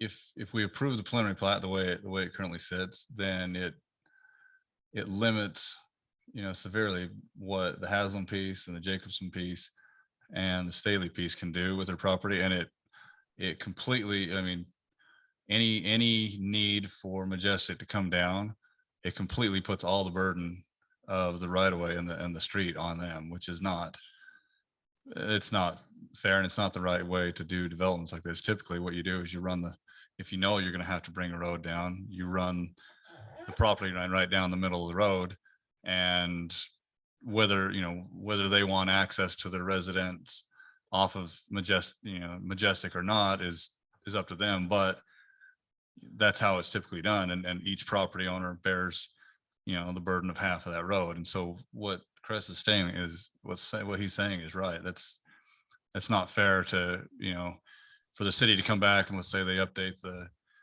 transportation plan and say, yes, we need a road here, but now because this has already been platted and whatever, now that entire 50-foot road goes through all those property owners' property, which is not the way that it should be done. So, I mean, I think at a minimum, this whole idea of where the road needs to be put needs to be hashed out between staff and Public Works and, the applicant and Cress and the Jacobsons and the Haslams. All of them need to have input on this before it becomes something that it's a problem that's kicked down the road and then it becomes somebody else's problem.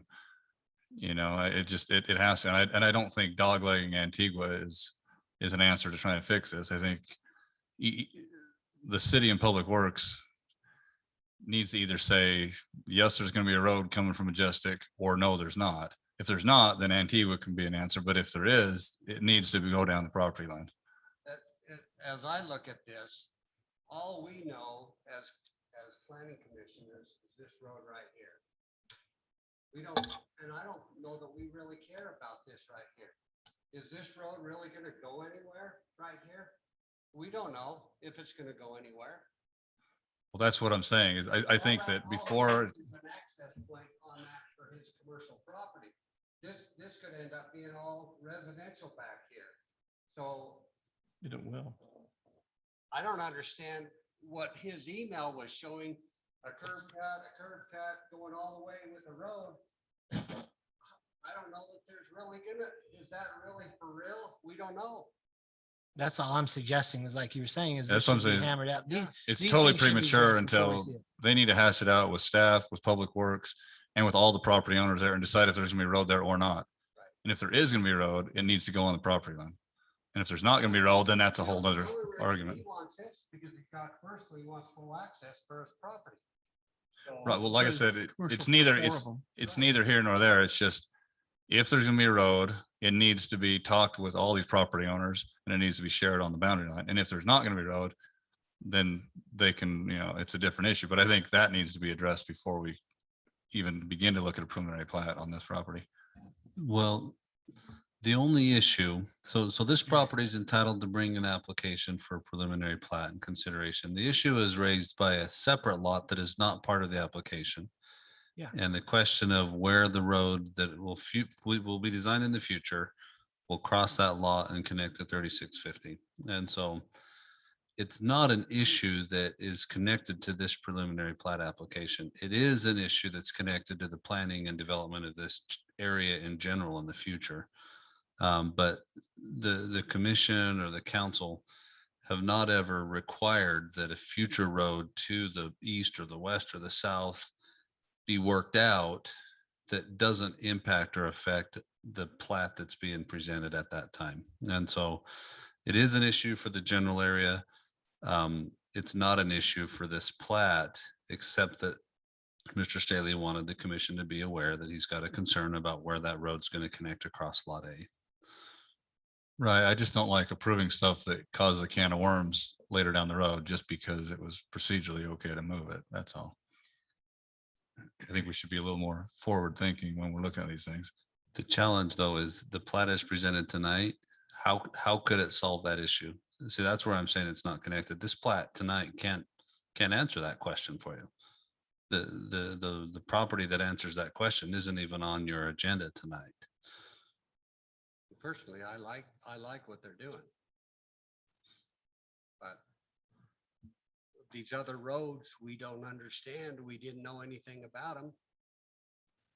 So if we'd have not known anything about it, we probably would have just went right along with it. That was my point. But then I heard Brandon say that there is an issue and that he understands. So when I hear that, it makes me want to give Public Works time to look at that. If it is a bigger issue from the city's point of view, I'd like to have them have some time to consider that, as opposed to things I didn't know an hour ago.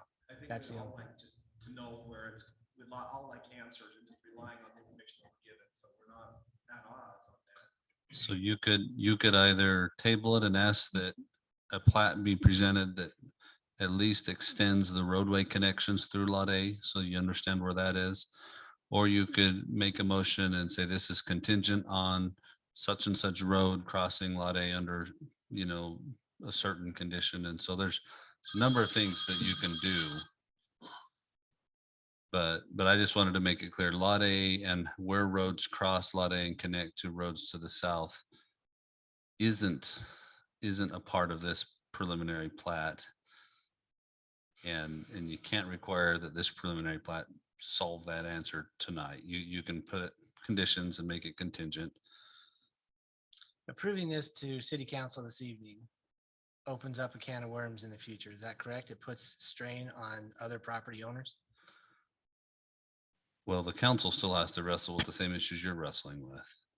And so I think that your motion and recommendation and any conditions you put on it will just inform the council of the effort you've gone to try and understand all of the issues. And so I would suggest if you want to send it to the council, you do it with a motion that's clear to them, some of the concerns and issues that have been presented and that you think are relevant to this project. Is it I hate assumptions. Is it a fair assumption that city council has at least seen and been made aware of some of the things that we saw this evening on this particular email? No? Okay. The email that Drew raised, they haven't seen those yet, but it's not even on one of their agendas at this point either. Surely they'll be aware of these issues once it's on their agenda and comes before their meeting. So go ahead, Marcel. Well, so if that road has to come from Majestic south and straight down, and it has to go through the Haslam property and the Jacobson property and the Staley property, the way this is drawn right now is that they're going to have the full impact of the road off their property. So, this plat, I think it needs to take into account. And granted, we don't know if there's a road there, but I think you have to make the assumption there's going to be a road straight down through there. I don't think there is going to be a road there because. You don't think there's going to be a road that goes straight south No, from here? because It's going to come right up here and come around and then dogleg over. Why in the world? Why do road's- we make crooked roads? Hey, Drew, how big is Majestic? How big of a right of way is Why don't you Majestic? turn that sucker just goes due south? It is a 60-foot. So I guess my question with that is that we just, let's say that Antigua becomes the road that comes down, we run into a few things, because if Antigua does come down, then, it's within, well, it makes it to where it's too close to put an intersection. you know, at the intersection of these other properties. Okay, so that it starts a chain reaction, then it's too close to do that. But it can't serve necessarily as the full access road down to 3650 because it's only a 50-foot road. So suddenly you're wanting to get a 60-foot road in, but you can't do it here. You can't, I just see sort of a bunch of bottlenecks cascading down the road. That's all. Well, the problem I see too is the email that we were shown with the roads is from an engineer that's a past engineer. And so is that going to happen today? I don't know that it is. If we were to throw out everything that we saw today that we weren't supposed to see and just vote based on what we knew coming into this meeting, isn't that what we should be doing? Jason, you came for approval this evening, is that correct? You came for approval on your item this evening representing the developer, right? Like like I said to you, if I'm sitting in court, the judge is going to say, throw everything out, vote on what you know. But then I hear Public Works say, well, there's a problem here. We do have an issue. And that's what muddies it. And I'm trying to separate it all and be fair to everybody. And that's where I'm stuck. Otherwise, I would have said, guys, we should vote on this. It looks fine. Not knowing having any idea what this was going to create. Well, can we make a motion that we stick with that dog leg and forget about the email that we saw? Can we say that? Go for it. Hit it. So I make a motion. What's the number? I make a motion that we table the preliminary plat approval for Sevilla Estates to give Public Works and the applicant and staff and the concerned property owner time to at least discuss it and hash it out, and they can bring it forward with maybe some answers to these Approval or a questions. denial. I'd request a recommendation of approval or denial. Not a table. All right, then I make a motion to deny preliminary plat of Seville Estates, given that Public Works needs a little bit of time to address this question, and given that if Mr. Staley is your client, then that should make it easy for you guys to hash this out a little bit and resolve your differences. So you So denied it, my motion is to deny it. and this is Shill. I would second that. I've got a first and a second for denial, individual voting. Commissioners, hold on. Can you give a reason then to Commissioner Anderson, just so we don't do it after the voting? Thought I did give a reason. Yeah. My Well, reason make it is part of that your motion. It needs to be part of your motion, yeah. Part of your It motion. was. it was, but I'll say it Okay. again. So make a motion to deny the preliminary plat approval for Seville Estates subdivision, to give Public Works and staff more time to discuss this issue about the roadways. Is that okay? I'll re-second that. I've got Kathy, did you get that motion, or do we need to add anything or clarify? Now I've got it. Thank you. Yep. I've got a first by Commissioner Anderson. I've got a second by Commissioner Shield. Individual voting, Commissioner Shield, Aye. Anderson, Aye. Musso. Aye. I'm Hanson. I'm an aye as well. Could I just ask a quick question? So what do I need to bring to resolve the issue? I think you need to talk to Drew. I think we stated that, but I think you need to speak with Public. Because I've already Works. spoke to Public Works and to the Well, now, current city engineer, and he was fine with it. that was before, just hold on a second. That was before the information here. So based on the information we have here, you need to go and I would have Mr. Staley go with you, and you guys need to talk to Public Works and to Drew and to figure this out to where there's not, this big of an ambiguity and disagreement on this issue. So whatever, you'll have to talk to Public Works about what that might entail.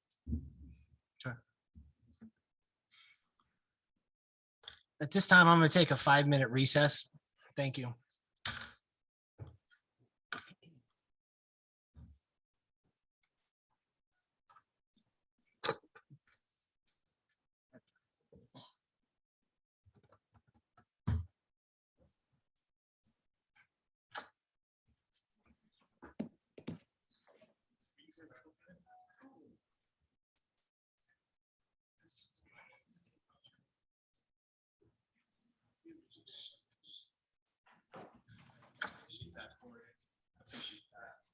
be worked out. I haven't tried to influence it. Doesn't, there's no harm in trying to, there's no harm in trying to.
So all these-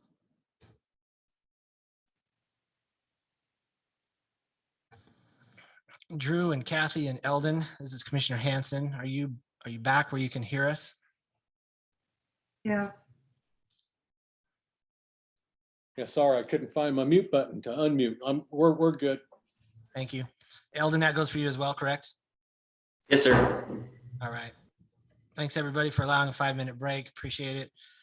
We're on item number 5D. This is a public hearing and recommendation to the City Council for the Stookie Farm Storage Preliminary Plat located approximately Washington Fields Road and Red Slope Parkway. The applicant is Kent Larson. I'll turn the time over to Eldon for the staff report. Thanks, Commissioner. The applicant is requesting approval of a preliminary plat for Stookie Farm Storage Subdivision located at approximately 5,500 south and 1,000 east. The applicant is proposing 4 lots with an area coverage of 26.01 acres. The zoning designation at this particular location is planned community development. The surrounding zoning is planned community development to the northeast and west, and St. George property directly to the south. The proposed subdivision conforms to the approved zoning. The request meets the subdivision requirements and other city ordinances as it relates to this location. Staff has reviewed the request and recommends approval with conditions of the preliminary plat as outlined. Staff recommends that the Planning Commission recommend approval of the preliminary plat for the Stookie Farms storage subdivision to the City Council based on the following findings and subject to the following standard conditions. And we're happy to answer any questions at this time. Thanks, Eldon. Commissioners, do you have any comments for staff?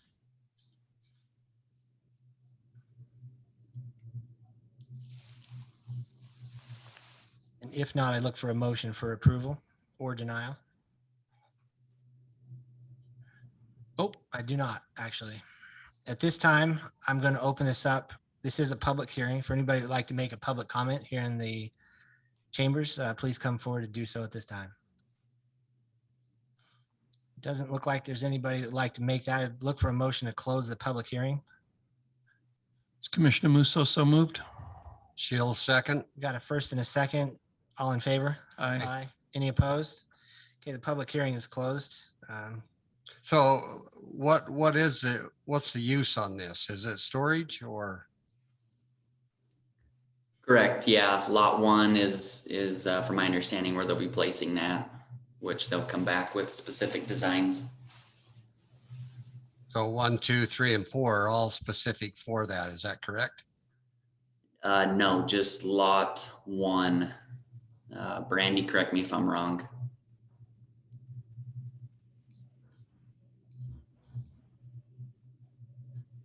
Good evening, Brandy Walker with Civil Science representing the applicant. As of now, as Eldon mentioned, this is just to subdivide large lots. So they are planning on moving ahead with lot 1 at this time with the option to expand down the road. So the name is a little bit misleading on the plat, but as of now, yeah, hopefully they can grow. Lot 1 is storage units. Mhm. Okay.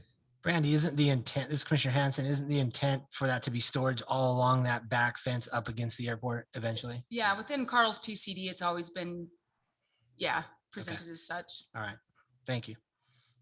Brandy, but this preliminary plat is just for lot 1, correct? Or is it for all of them? No, it's for all of them. As you guys just saw tonight earlier, the Village 26 final plat that you just approved, those were large 3 lots. Only one of those have been developed on. So this is very similar to that. Carl's going through the subdivision process to subdivide large commercial pieces. Okay. So this is actually so we can legally subdivide with the county and have 4 lots with parcels to sell off. Okay. It's all these. Well, they're all about 3 acres. Yeah, lot 4 is a little bit smaller, tucked up there in the corner, but yeah. Okay, thank you.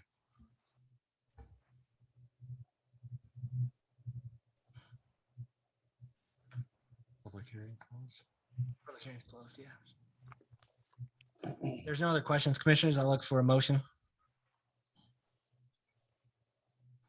It's Commissioner Anderson, I make a motion that we approve preliminary plat approval for Stookie Farms storage subdivision located approximately 5,500 south, 1,000 east, and pass it on to City Council for consideration with the 12 standard conditions.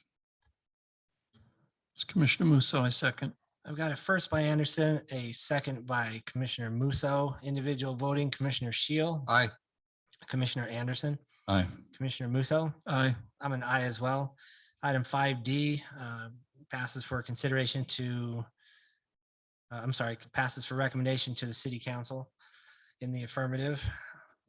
Thanks, Brandy, for coming. Item number 6A, we have a zone change. This is also a public hearing for consideration and recommendation to our City Council. A zone change request on Z-21-13 for the Red Mesa at Sunrise Valley Phase 3 PUD. Design located approximately 400 south, 2700 east. The applicant is Midden LLC, and I'll turn the time over to staff. Thank you, commissioners. I'm just going to get my pencil ready here. The area we're talking about is this blue. Tonight, you just did the platting on this yellow area. That, again, why it looks familiar. So we're just looking at these 2 cul-de-sacs that are coming off of actually phase, 1, 2, and then they're just going to add these. And so that's the area in question tonight. So applicant is requesting approval of the design use, the design and the use of the currently PUD residential zone property, which is approximately 7.77 acres in size. Property is located as stated approximately at 400 south, 2700 east. The name of this particular portion of the master overall developed area will be known as Red Mesa at Sunrise Valley Phase 3. Again, in yellow is phases 1 and 2. They're just going to tack this on to that northwest portion up there. The property was granted Pdr zoning at an earlier date, a couple of years back, with the applicant knowing they would have to come back in and show specific design and use of the area. The applicant's proposing this area. The reason it might seem small because that's all that's left. They were given a limited number in the whole area, and I'm going to just kind of zoom in and hopefully you guys have looked at this little box off to the side here, showing all the previous phases. And the maximum they were given was 532. After you take the other 4 developments out, which you see the numbers here of 108, 112, 218, and 66, all that was left of the 532 is 28 units. So that's why the blue area, phase 3, just has 28 lots in it. Just to answer that question that I know would probably come up. So staff has no concerns with this proposal. Fits in with the project already, the Sunrise Valley, the red waters there in the green, also ties in with the same kind of configuration in the Red Mesa, phases 1 and 2. So it just kind of combines everything together, which is fine. So that's why we're good with this project. Therefore, staff would like to recommend that the Planning Commission recommend approval of Z-21-13 for the specific site design use to this already zoned PUD residential property, and that's onto the city council with the findings in your report. They're pretty simple, just made them up again for this, and they're the same findings and conditions that we had in the Red Mesa phase 1 and 2. So I'll be glad to answer any questions the commissioners have on this proposed site use application. So Drew, this is Commissioner Musso. So with approval of this, with these 2 tonight, does that trigger the fact that then they have to complete the Sunrise Valley Park, or is it when they start the build out on those phases? I can't remember what the exact wording is back when we did this. I'd have to go back and check. But there was actually, I think, 4 phases on the park. And so the Red Waters phase 1 and 2, with that going, they'll have to complete the park, about that same time. I'll have to go back and see specifically how it was worded.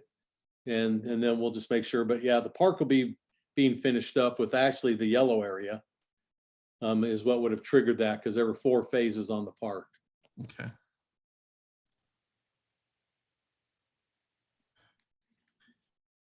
Drew, this is Commissioner Hanson, just so I don't misunderstand something. This will look and feel consistent with phase 1 and 2, correct? That it's attached to? Yes. In fact, you probably won't even know when you leave one and go into the other. All right. Thank you. Except for this is up on top of the hillside, isn't it? It really shouldn't be too much up on it. I think there's a little bit of flat area there. I'll let hopefully the engineer is here tonight or actually, Ryan, are you still sitting back there? And you have that answer? I'm going to invite him up, commissioners. Hopefully he has the answer of if there's an elevation change or anything there. Ryan, would you We mind promise stating not to beat you up. Yeah. Don't forget to state your name, please. My plan is to try to take as much time as the previous couple of people. No, I would this love is that, Ryan Lay. I'm with Bush and Gudgel Engineers, and I'm here representing the client, or our client, the applicant. Drew, if you can go to, do you have page 4 of this same document you're looking at? Yeah, we do. Oh, I'm looking at. Well, there's page 4 right there.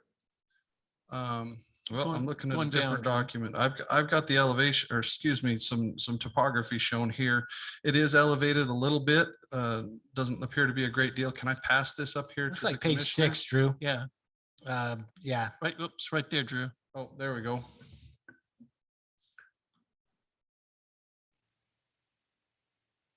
So it looks like those are kind of tucked in a little valley almost. Or how big are those changes, the elevation lines? Are they only 2 feet? Yeah, they're 2-foot contours. Oh, okay. So it's not very much. No. Okay. It's just kind of tucked in there.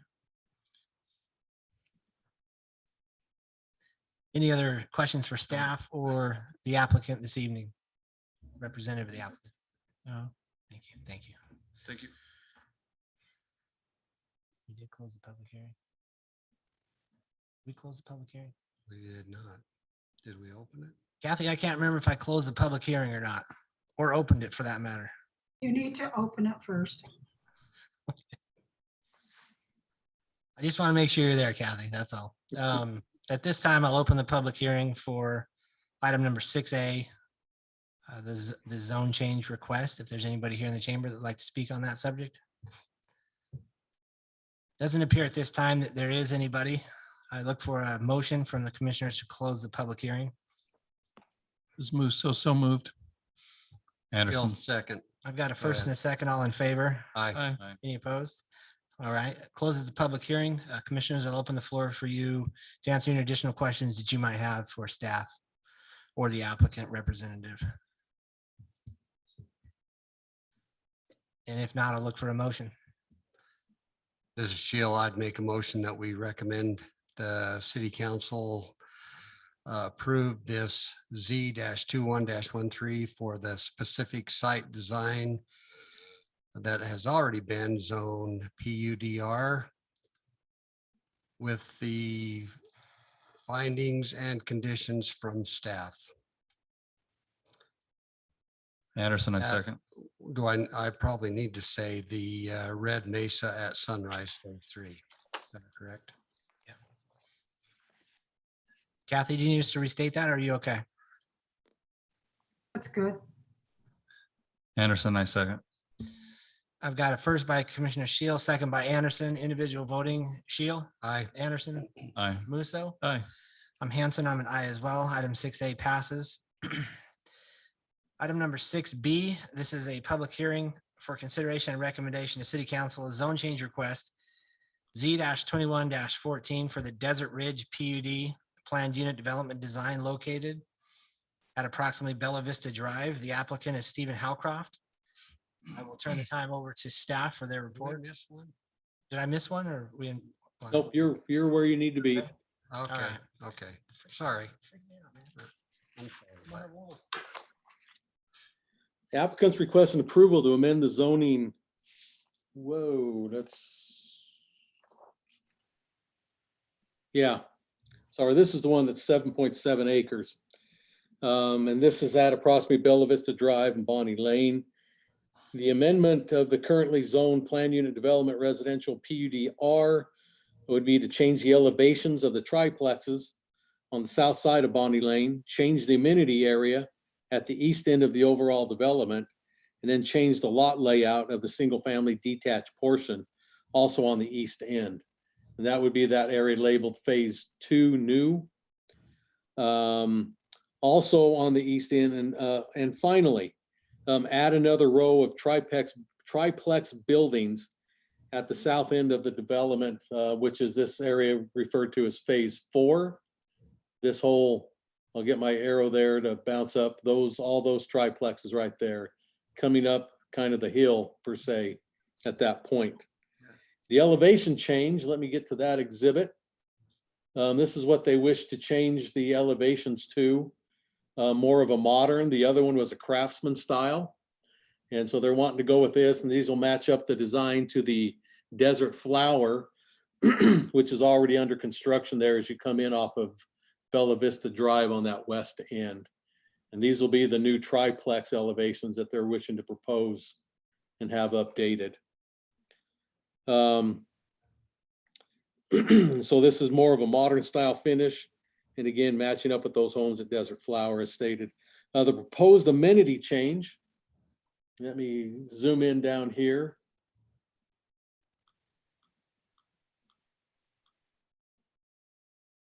And that's this area, it's, relabeled as Desert Ridge amenity.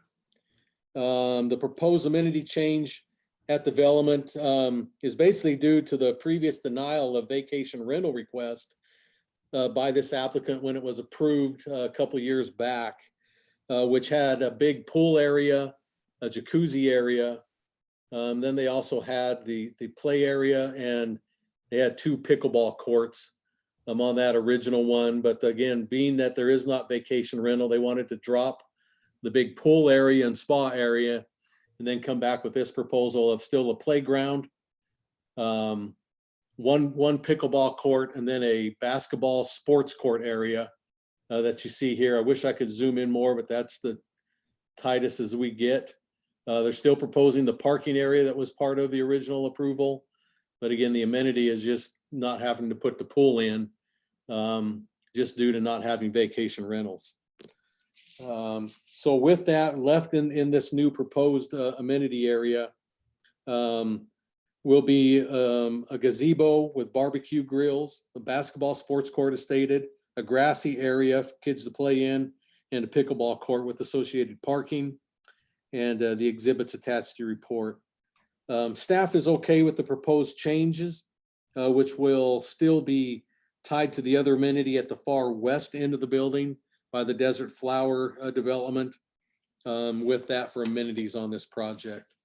The new proposed phases 2 and 3 areas, the single family detached lots, which originally approved showed 49 detached pads in this area that you see phase 2 and 3. These are the single family lots that you see on the screen mostly now.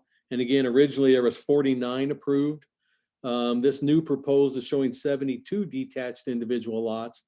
It's an increase from the previous 2.4 dwelling units per acre to a new proposed 3.62 dwelling units per acre, basically in the same area. Due to the surrounding developments not associated with this developer, staff has no problem with this particular proposal, other than the concerns known with the soil conditions on this particular area. This is some of the area that's most hard hit with the soils, is this phase 2 and phase 3 portion. Lastly, the proposed extension of the triplex units, and I'll move over to here, which is this phase 4 labeled. It's these particular units 418 through 434, which again would be townhomes. The applicant's wishing to add a 3rd row of these triplex units to this portion of the overall development. Staff does have issues with this particular proposal, and that's due to the fact that the units would be located in the hillside protection area. This would also be another increase in the total unit count from the previous approval of 63 triplex units to this proposal. Adding these ones in would be a total of 81 triplex units overall in the area.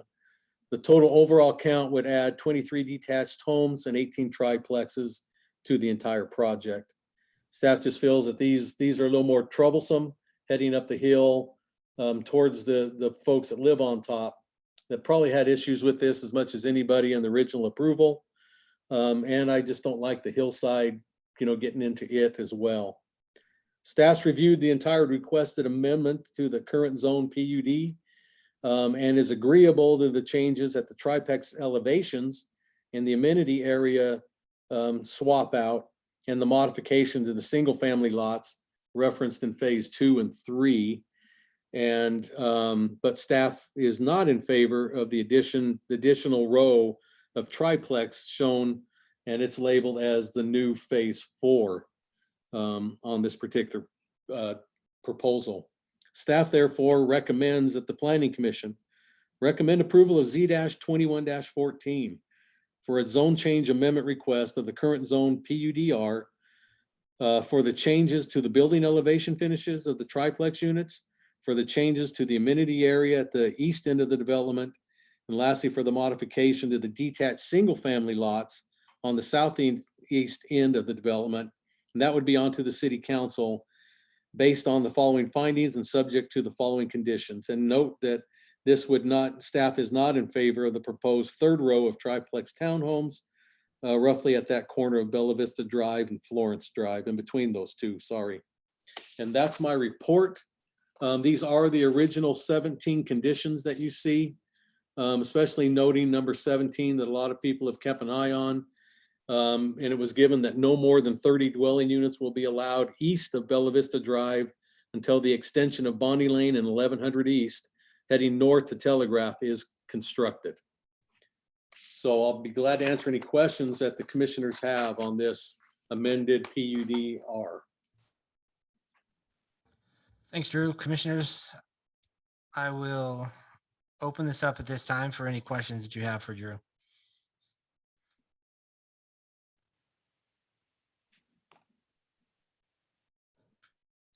I guess I have a question. This is Sheil. If staff doesn't recommend this, why do we have it? I'm just stupid. Well, no, you're not stupid. It's just that when people make an application, we have to, I try to tell them, staff isn't in favor of that, but they have every right to ask for whatever, they want to in that application. So, there's times that, staff will recommend denial of a whole thing or part of, but that's common. Don't feel bad about that. But the applicant does wish to propose that third row of lots, even, and they have that right to ask for that. So that's simply why. Okay. Brandon Wright with Public Works. I need to bring something to the commissioner's attention. I was contacted by the geotechnical engineer today about the lots that are up on the slope, the bigger lots. And they just want to know. Oh, is that phase 4? 3. Or three. 3 and Okay. 2 and 4 would be on a slope as well. They just need it to be known that there is additional testing, geotechnical testing that will need to take place on that more in depth because of the hillside and the slide area. They call it an ancient landslide. So there just needs to be some additional testing that needs to be done. And I just wanted to bring that out in the meeting so it's public.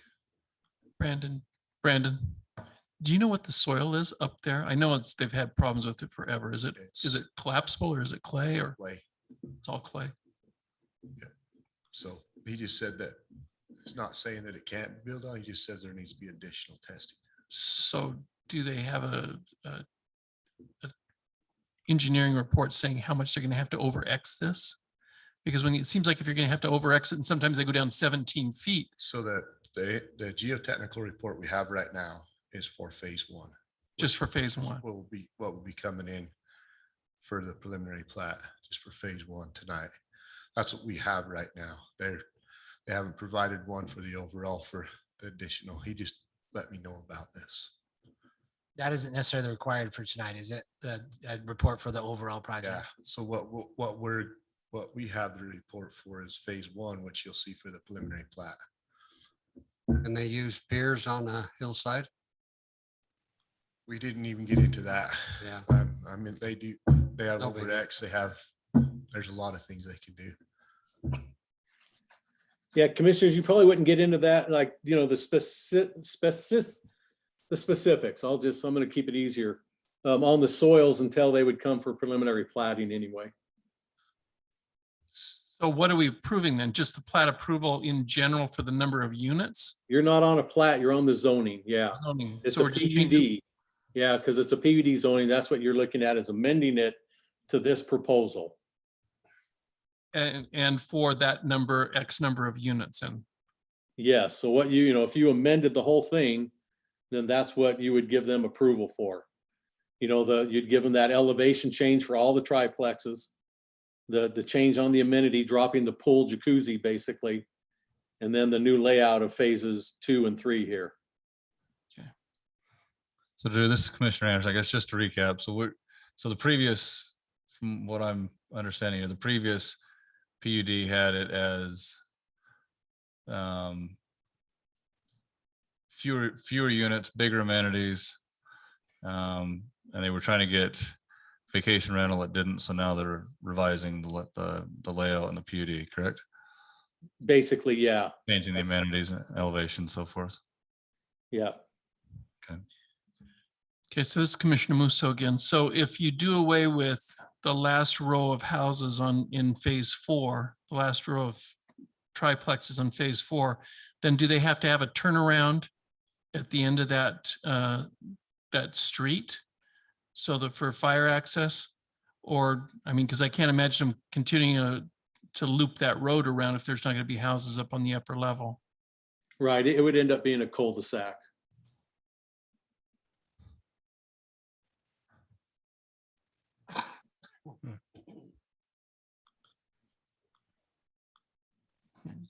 We'll open after that.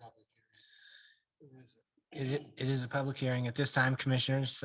We'll hold any other additional questions you have. We'll open this up for public comment. And at this time, just as a reminder, anybody in the public that would like to speak on this item, please state your name for the record for the notes that Kathy's taking, and try to limit you, if you can, your comments to 3 minutes.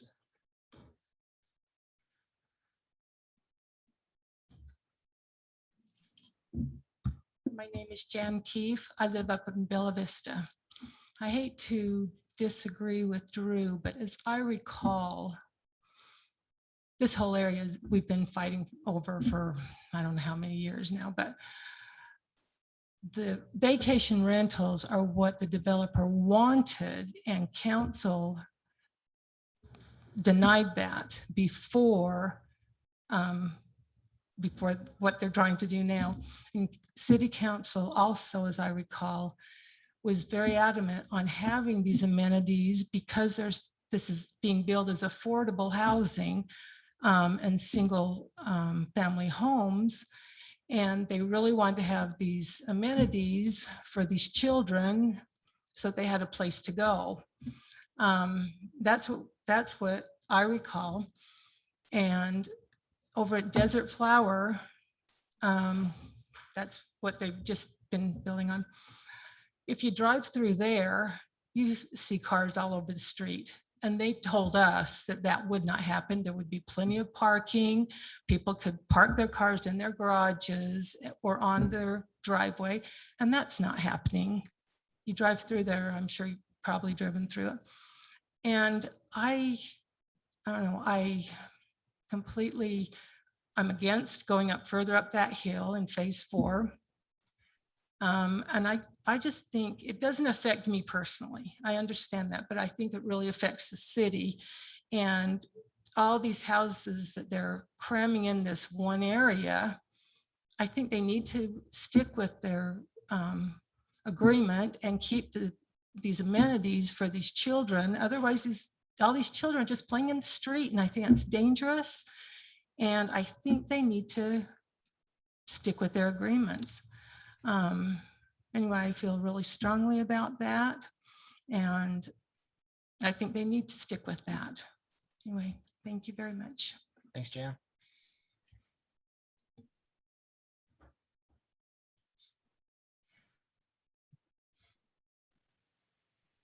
Is there anybody else in the chambers that would like to make a public comment?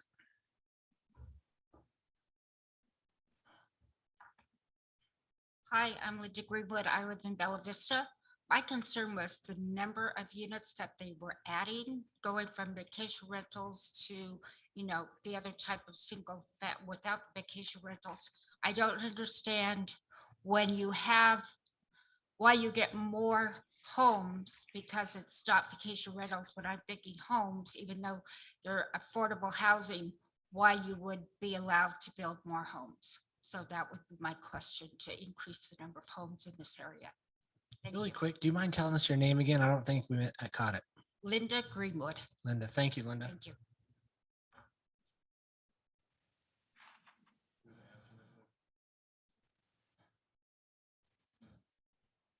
Yeah, you could. Hey, Drew, this is Commissioner Anderson. Could you answer Miss Greenwood's question for her?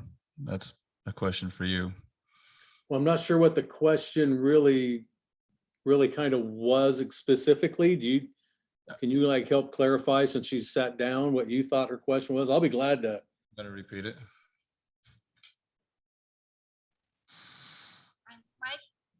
Drew, I might have the numbers wrong, but it was something like going from 29 homes to 42, or I think it was in phase 2 and 3. And I'm just wondering why there's an increase in number of homes this time around when we always were looking at number. Does that make it a little more sense? No, yeah, now I get what it went from actually 49 to 72 with an increase of 23 detached. And, you know, probably the applicant would have to answer why they're asking for 23 more. You know, at this time, I'm just probably, you know, thinking they're gonna try to get more homes on there. But hopefully they're sitting in the audience, and I'd rather them kind of answer why they're asking for 23 more homes. We'll ask the applicant to come up in just a minute. Are there any other public comments or people that would like to make a comment?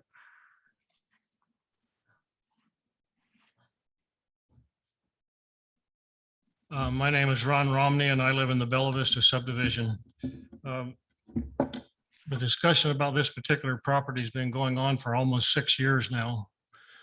The problem that it comes down to, and it has always been, is the density and the traffic congestion that this particular development has caused already and is going to cause.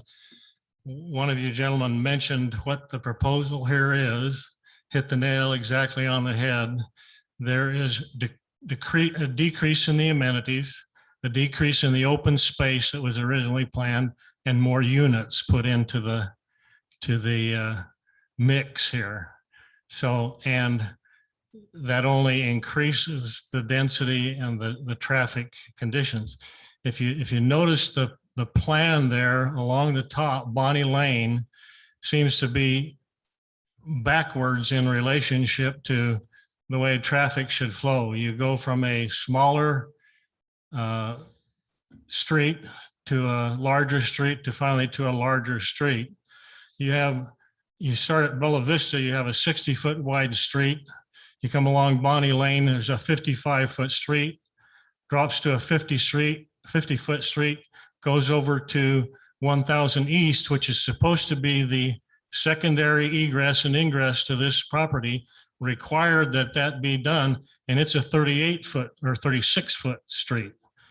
That makes no sense, and it causes a bottleneck and a choke point in the traffic flow there, meaning that all of the traffic flow is going to go back to Bella Vista again, okay, to go out to Telegraph. And I'm sure that all of the residents here can tell you that it's bad enough now to try to get out of the subdivision and adding the complete number of units and the things that are here that are proposed here. Again, we don't understand. There is an approved plan. Okay, it was approved by the city council. Again, this is the 10th or 11th or 12th time that this developer's come back with wanting a change, and each time asking for more units, more density, and greater congestion in the thing, and we just don't understand why that is. There's already an approved thing. You could start building tomorrow because there's a proposal for this property already planned. Okay, thank you. Thanks, Ron. Is there anybody else here in the chambers that would like to make a comment?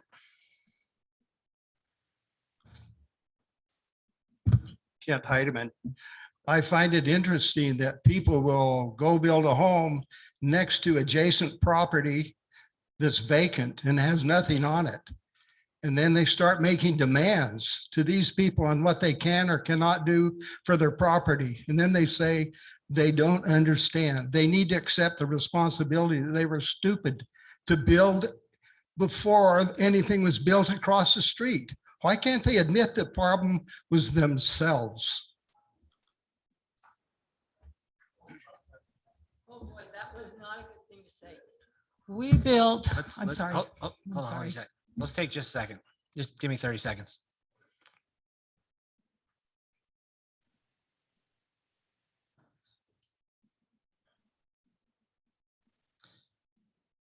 All right, at this time, I won't entertain any additional comments that were like the past, where we call somebody something that would be I'd like to think he'd like to take that comment back. So I'm going to take it back for him. We're not going to do that again.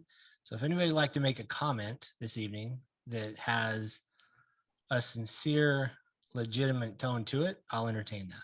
Thank you. Hi, Shalina Reggie. I'm a resident at Bella Vista, and I like to think of myself as being intelligent. We have a beautiful community. None of us have a problem with development down there. We all knew that it was going to be developed. It would have been ridiculous to think that it wasn't. The problem is what's going to be developed there. And all we're asking, and all we've been asking all these years, is develop a way, but be sensible about it. We are so crowded as it is now. All these apartments that are continually going in, trying to get up and down Telegraph for us to get in and out of the community. It's ridiculous. It's not what, when we moved to Washington City 11 years ago, it was this amazing community. And now it seems to be all about the money, just the continuing building. And we're kind of losing Washington City as what it was. And it's kind of sad to see. So all we're asking you guys to do, anybody that has anything to do with building in our community, is to do it with some common sense, to not overbuild to where it's not going to be an enjoyable place to live anymore. This community is for that area because we live there. We drive up and down all the time with desert flower that went in. The houses are cute, but it is condensed in there. If any of you have driven through there, it's condensed and it's almost claustrophobic. And so it's too bad because it had potential to be a really cute little community. The developer wants to maximize his dollar. We're all business people. Good, but you don't have to go above and beyond. Do something that makes sense to the entire community. And that's what we ask for all of you guys in the position, is do something that makes sense for all of us. We live there. We didn't buy in ignorance, not knowing that something was going to be done. All we're asking is that something be done that makes some common sense. That's all. Thank you. Thank you.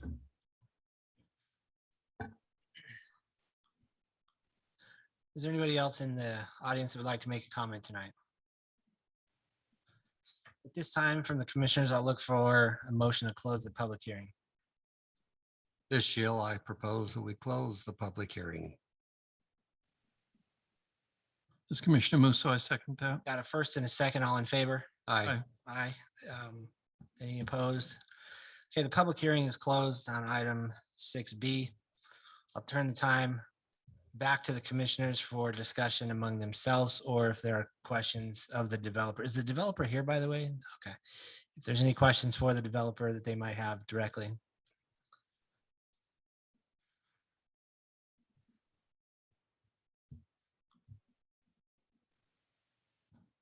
Drew, I just wanted to confirm something. This is Commissioner Hanson, to make sure I understand correctly. Something that was stated, I believe to be true. I just want to make sure. I remember seeing this product that we approved, and is that correct that it has been approved, but something is on the table now that's approved by City Council? Yes. Okay.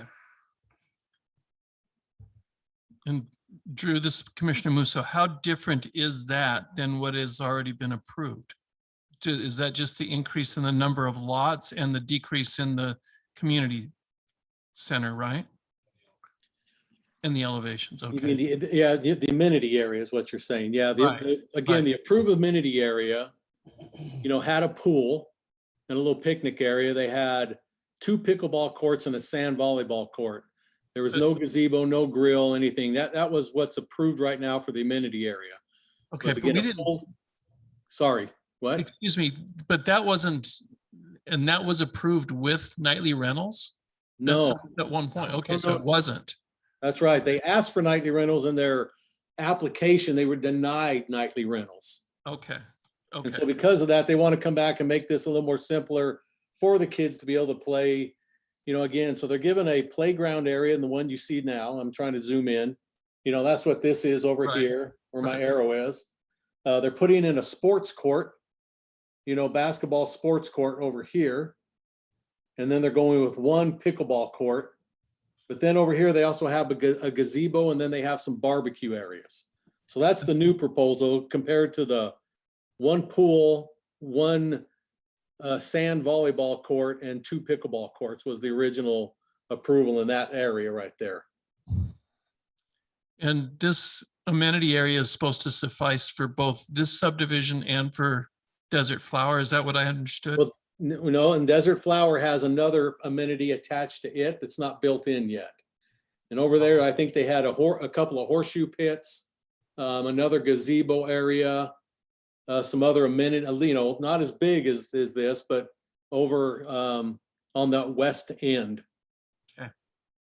So there is still another amenity area to come over by Desert Flower when they put that second phase in on the south side of the Bonnie Lane Road. And then plus this. Yeah. Okay. Now, again, just the layout here has changed a bit, with the triplexes. I think we talked about this in one of the original preliminary plats. The original approval neglected to remember that there was a massive power easement right here on the south end of Bonnie Lane. So that's why you're wondering why these driveways are so long. It's because there's a power line that runs right through there. So they had to change a bit of the configuration that we talked about in the original preliminary plat. And, had to push these driveways back and then come up the hill with the second row because of that power line. And it's the same along here with these triplexes that you see 117, 18, so on. They all had to get pushed back off of Bonnie Lane because of that power line. So that design changed a bit, but staff wasn't so concerned with that. It's still approved as triplexes along there. So that changed that a bit up. And so now they're just coming back with this amenity to change. Phase 2 and 3 was kind of designed like this, just a little bit different. Again, they added 23 units in there. Made probably the lots got a little bit smaller on each one. And they added, like I say, 23 in there. That's just what they're asking for. Does that help you? Yeah. So can we ask the developer some questions, please? So yes, I represent the developer and I'd be happy to answer anything you need. Great. Could you please state your name for Kathy, just so she has it? James Jessup. James. So James, how big are the lots over in Desert Flower on average? They were an average of 50 feet wide by about 75 feet deep. These ones, we widened them up to be a minimum of 52 feet wide to get the 12 foot of separation rather than 10. Okay. And we made these closer to 95 feet deep. So Each they're lot? bigger. Yeah. These are a bigger lot by quite a ways than the ones over in Desert Flower. If you look at just the pad, you can see the dotted over in the very far corner. You can kind of see what those pads look like versus what we're putting here. So it's a lot bigger lot than what's over there. Yeah, because I did drive through Desert Flower this afternoon, and everybody who mentioned things, it is extremely tight. They're Well, it beautiful is. homes. They're just, there's no backyards at all. On the ones along Bella Vista, which is our larger lots that are way smaller than the lots we're proposing, they're actually a pretty good backyard for them. It surprises you. You walk back there. 12 feet is considered a big backyard. Yeah, it is. Well, that's a side yard. The backyard of these are 23, 24 feet deep by 50 feet wide. So these will even be bigger. They'll be 30 feet deep. They're actually a fairly decent lot. I'd invite everybody to walk behind those lots along Bella Vista, at least the ones that are under construction. That's another thing, the congestion, it is there. We have 23 homes under construction. There's a lot of people there working right now. And I've really had nothing but good feedback from people walking through this subdivision saying, hey, you know what? This was a lot nicer community than what we had envisioned. Yeah, the houses look really sharp. And we are in the middle. We do have a design for that amenity package on the bottom of Bella Vista. It's going in with, like what Brandon said, there's a lot of soils issues on this project.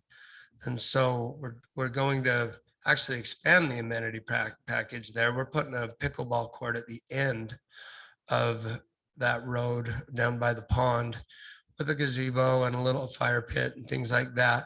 But it's just soils. We have to make sure we're doing it right. Brandon said we needed to do additional testing. We have done that testing, and there are a few little landslide pockets we are going to have to take out and take out the landslide area, redo it, recompact it, put it in the way the engineer is recommending us to do in order to get most of this project in. It is definitely a unique project with a lot of soils concerns. This is Commissioner Anderson. A couple of questions. So in the phase 3, the new phase 3, the back of those lots, the slope comes down to them. Is that correct?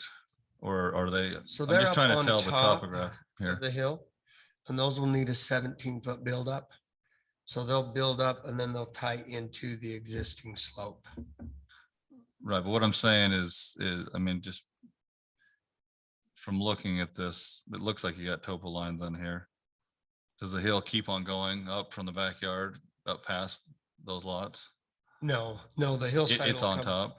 right up to the backyard. The backyard will slope in. On the sides of it, yes, they'll feather up. So you have a knoll and a knoll, and this is kind of in a saddle. By the Okay. time that fills up, the slope will continue from the native slope up to those backyards. And it'll actually flatten this out a lot more. Right now, it's kind of a big saddle, but it's going to need so much fill to get above that blue clay that Right. it'll flatten it out that saddle quite a bit. So, and I want to be clear, we didn't downsize the amenity. What we did is we added in, the basketball court is actually a dual use pickleball court and basketball court. It's the same square footage as far as I know, as far as the amenity area. We'll need an HOA that's going to be a lot more money to put a pool in. We'll need managers on site. That's going to go in on the desert trails, which is across the road. We have a really big amenity package coming in there. That's with a group out of Salt Lake that we're really excited to bring to Washington City. But this is more a neighborhood. You don't see cities putting in swimming pools in a city park. That's kind of what we changed this to, is it was more like a city park rather than an HOA maintained, even though it is going to be HOA maintained. When we proposed this to the city, it came simultaneously with the nightly rental. And so what they did is that same night they denied the nightly rental, but approved the zoning or this plan.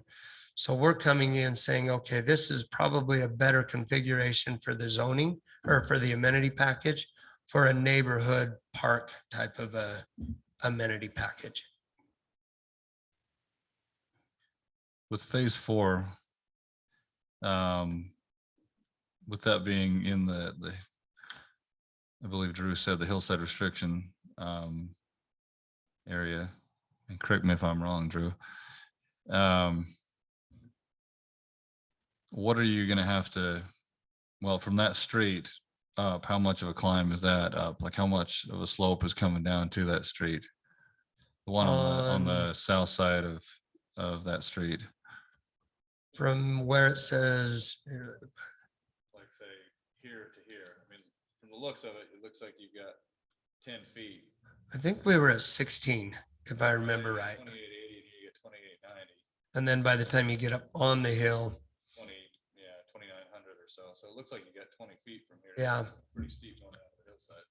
well, that's the native slope. No, I know. I'm just, What it is this area is a landslide area. So it was really tough to make a double-sided road. Wayne said it needed to be more of like a slow taper, 8% grade. So in order to do that, you couldn't do a single road in with a cul-de-sac and have homes on both sides. We thought this would be more open space behind all of the units because we can spread them out more from road to road. It's more like, have you guys, out in Entrada, they have their rentals right as you pull into the clubhouse, Shenava Ridge. They're all single-sided. This is the look Wayne was recommending, mimicking is how they've done those out there, where it's single-sided homes and views out the back and separating them enough that we can build that valley in enough to get above that landslide area. so are you going to be working that that landslide area, you're gonna leave the native soil the way it is, or No, we'll be taking out 6 feet of landslide area. We'll be filling it back are you up. working it? Oh yeah, there's a lot of work to go in that particular area right there. In phase 4, are you gonna be over it? I mean, I know Brandon said you still have to look at more testing, but Yeah, in the general, are you landslide planning to kinda goes over to X the or piers right. or what? Yeah, the landslide goes over to the right a little ways and then kind of fades out, but all that area is a blue clay area. So we'll either need to be digging it out, which we will be doing on the first row of townhomes because you can't have these steep driveways. We'll have a nice 3-foot raise in I think those are 50 or 60-foot driveways. They're huge driveways. You'd be able to park 3 cars deep on those Like driveways. 50 or 60? Yeah, it's a deep driveway. I think it's close to 50 feet. Just because of that power easement. And we can't alter the grades right there. So we'll be over-Xing those, but everything above it, I think what we'll do is we'll grade with what we have there. And instead of digging a hole and then filling it back up, we'll just build the streets in as we have dirt to fill those in. So, I mean, this may be premature, but just some food for thought. I mean, like, for example, I mean, you know, Sunbrook over in St. George, you know, they zoned it kind of like this. They thought they were all good and they could do it with over X. And then AGC came back and changed their recommendations and won't let them over X. Right. And now you got to do piers everywhere. Yeah, there are a few out there that you can't do, which is over X's on. Yeah. I mean, I guess again, it's probably premature here, but in your triplexes, for example, let's say that they came back, because like Brandon said, you got to look at some of this. I mean, let's say they came back and said, hey, you got to do piers here. Then we got to do How piers. are you? But again, it's a little tricky to do piers and fire separation with triplexes. So I just want to We've think done of that a little several bit. of them out to Pelican Hills.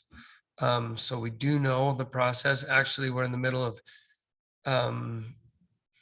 finding the numbers of which one actually is a better number to go off of. I like over X because because once it's done, it's done and you're not dealing with a crawl space.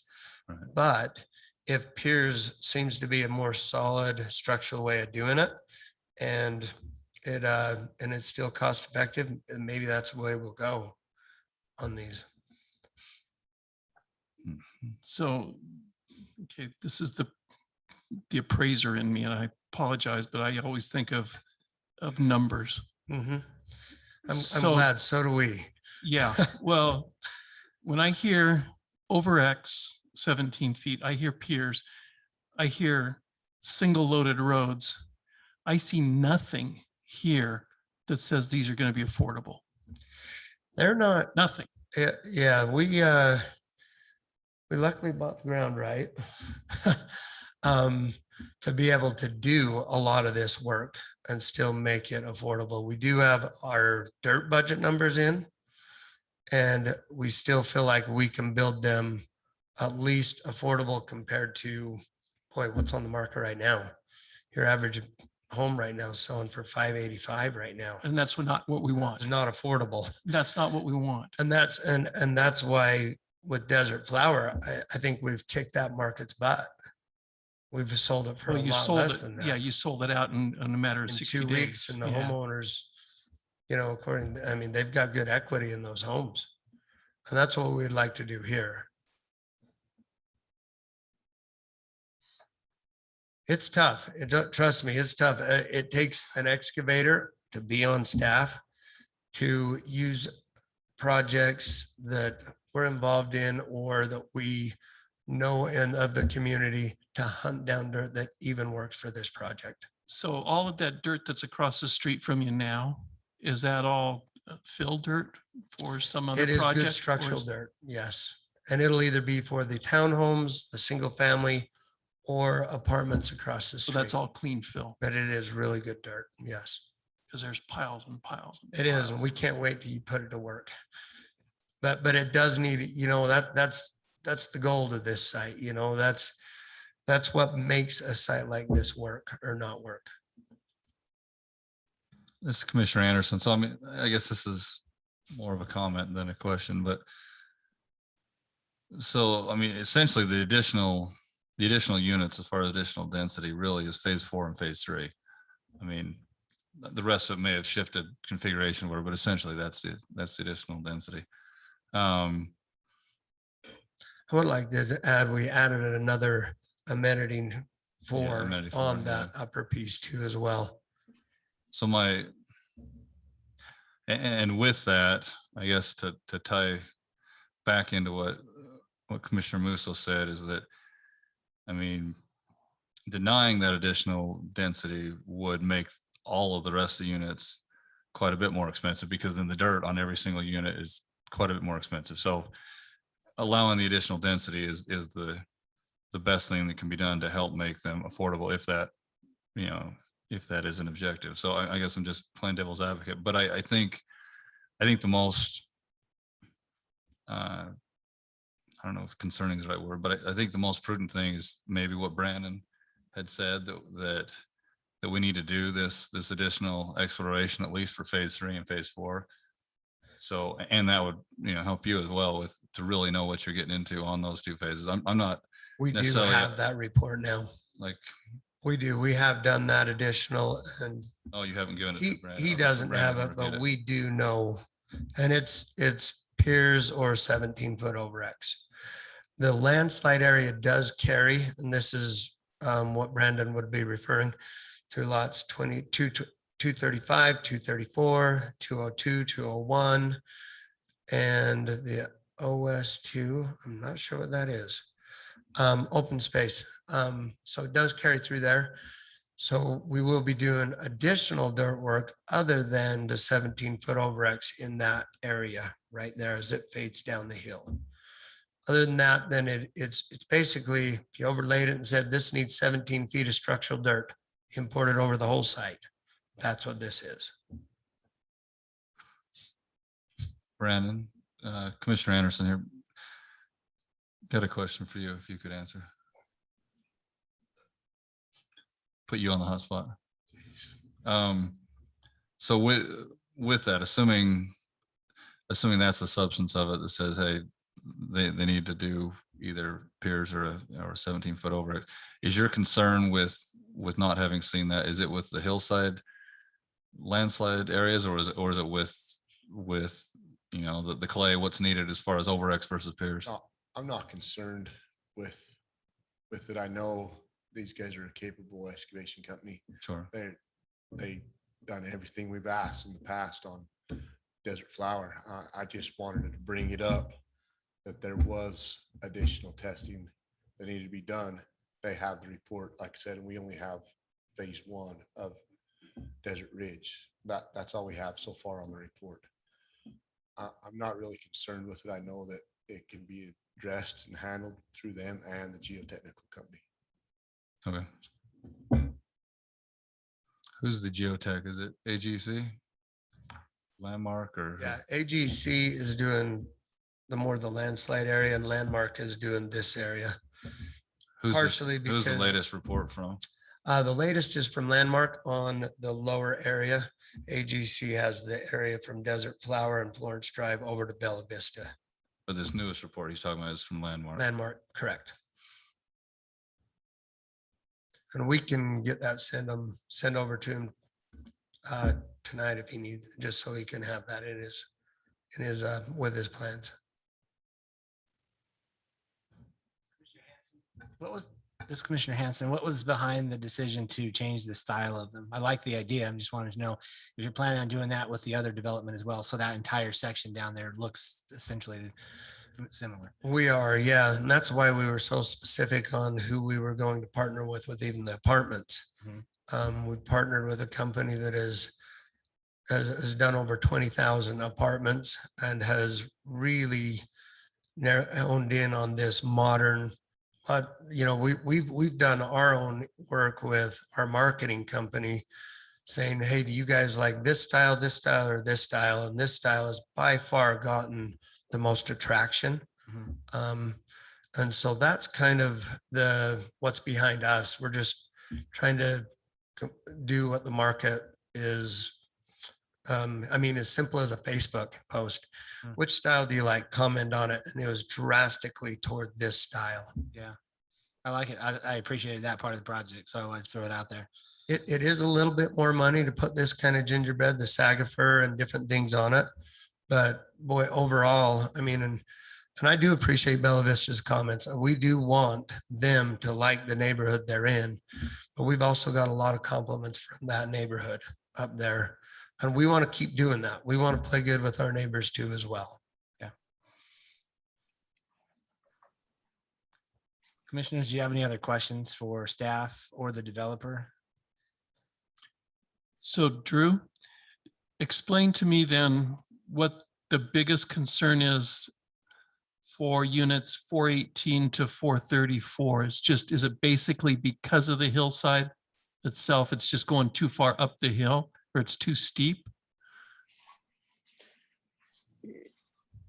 In essence, yeah, that is my big concern. And some of the, the features on top of that knoll, I think we'll lose sight of a little bit of them as well. That kind of make, that knoll kind of what it is. It's kind of my concern with that, and encroaching up on that hill, even more toward that development. Again, these lots that are going to be right here that aren't created yet, these are supposed to be the big kind of, as we've been told by the owner I've talked to, these are the ones he's been waiting for to save to the end. And these are supposed to be the, not to offend anybody else in Bella Vista, but these are supposed to be kind of like the little Cadillac lots for the whole development, is in this area right here. So those are kind of my concerns along with that.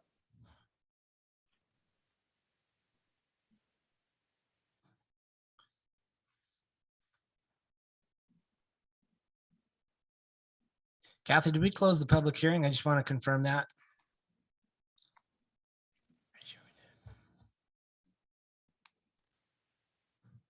Yes. Thank you. Commissioners, any comments amongst ourselves? For me, my comment is, like I regularly will do, is side with staff and their recommendations to us as a commission. And so my recommendation for this project is to follow the line with what staff has recommended for us. Includes a little bit lower density. If that's a concern for staff, that's going to be a concern for me. But outside of that, I like the project, and I do like how it looks. I do like that that community down there as a whole will look consistent, and I do appreciate that effort.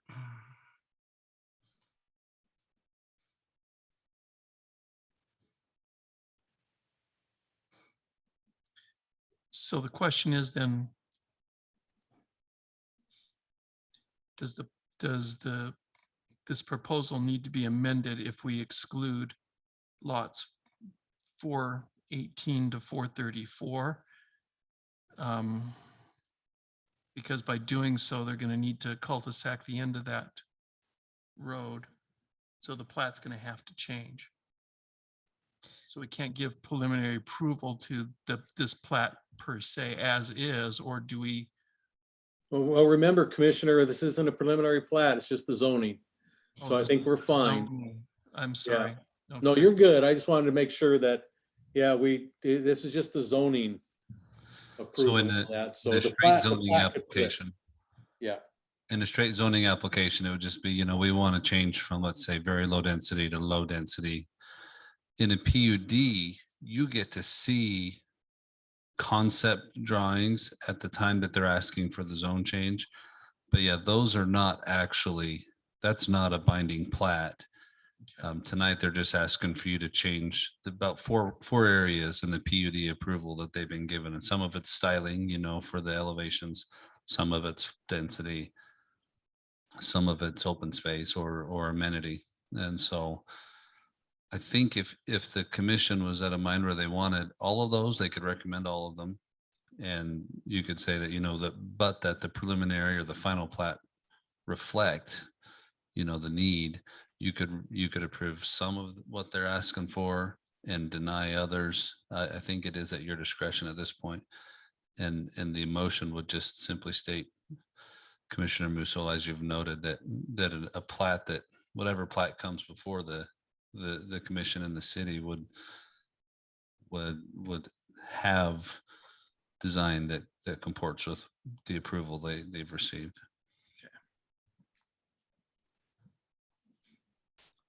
This is Commissioner Anderson. So I got a question for you, Thad. So if, let's say, so with this being a PUD, if we approve the zoning here, and let's say that the hillside or whatever, the soils, whatever didn't work out, they could re-scramble the layout as long as they kept the units, whatever gets approved at city council, and keep that same number of units. That's correct.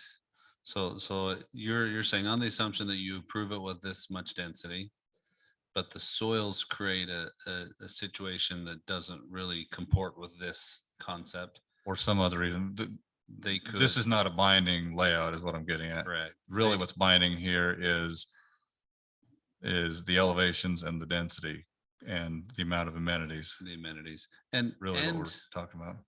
And most of what you see, obviously the amenities in the open space, are going to be required in the plat that they bring, right? And so this exact exhibit is not the plat, but does it represent in a large measure what you're going to see on the That's plat? what could be. Absolutely. Based on the density, the amenities and the elevations. That's really, we're looking at those three things, the density, elevations and amenities. And to get to specifically to your question, if there's a soils issue that creates some issues, they could bring back a final plat for you or a final proposal that eliminates some of those lots, right? Intentionally does less density because of the cost. They could move certain things around within the density that you allow. And so, yeah, there's going to be some leeway within their work.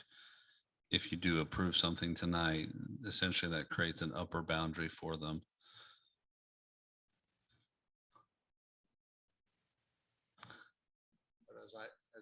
As I read the recommendation, we do not say anything about density in there.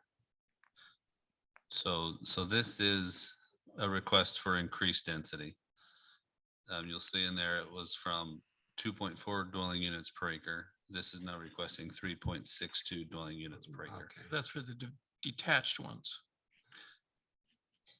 Yeah, and the triplexes went from 63 to 81. Mhm. Right.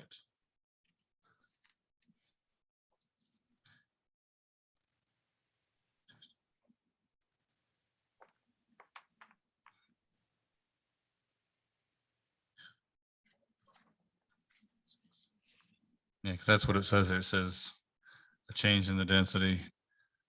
And it doesn't say that amenities necessarily get smaller. It says they are different. Different amenities, higher density, and different elevations is what we're looking at here.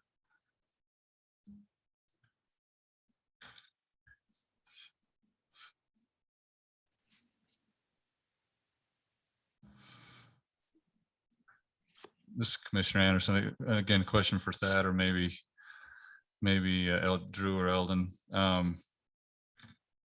What's I know this is PUD, but let's say it was straight zoning, and I mean, what's comparable nearby with 2.4 units per acre versus 3.62?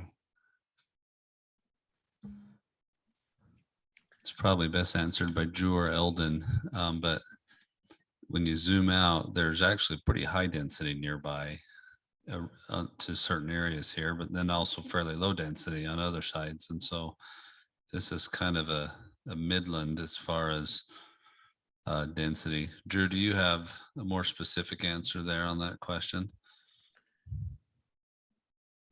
No, because I'd have to kind of know what's, across the street and everything here off of the other side of Telegraph. It's kind of hard. I don't want to use, say, Winter Haven. It's a small 55 and older community. Then I've got this manufactured home park over here on the other side. I don't think that's real good comparables. You got Ridge Point.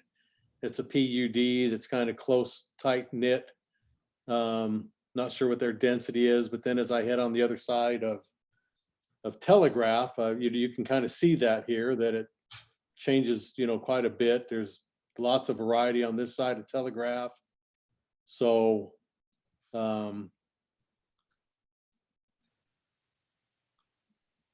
it makes it a little bit difficult because you have such a variety of homes too. I got, again, a manufactured home park here. I've got a 55 and older. I've got a RV park down here in Cherokee Springs. I guess in comparison with further east, like the newer stuff that's going in near Washington Parkway. Well, that's the whole problem, you know, then you've got all these apartments. Just Right. on So the- I guess I'm just trying to draw a comparison that Yeah. just, you know, we're not talking about giving high density or this or that. I'm just trying to provide clarity as to what type of density, if it were straight zoning, what it's comparable to. That's all I'm trying to get at. Yeah, you know, straight zoning, and again, the 3.62 is kind of a little I'm not saying misleading. It's just that it includes the whole lot, you know, the acre, and it actually goes up the hill quite a bit. So there's forced open space, you know, that's on their project. I'll try to find that actually on your exhibit there. You know, you have all this area up here, you know, that's part of that acreage. And so that's why it's a little bit confusing on that because of the number of acres in that phase 2 and 3, because you have the hillside stuff up here, of course, that they're not using, but yet it's part of the lot of that particular area. Does that make sense? So when we make this proposal, Drew, so I'm going to walk through this and you can correct me where I'm wrong and where I completely screw things up. So I make a motion that we approve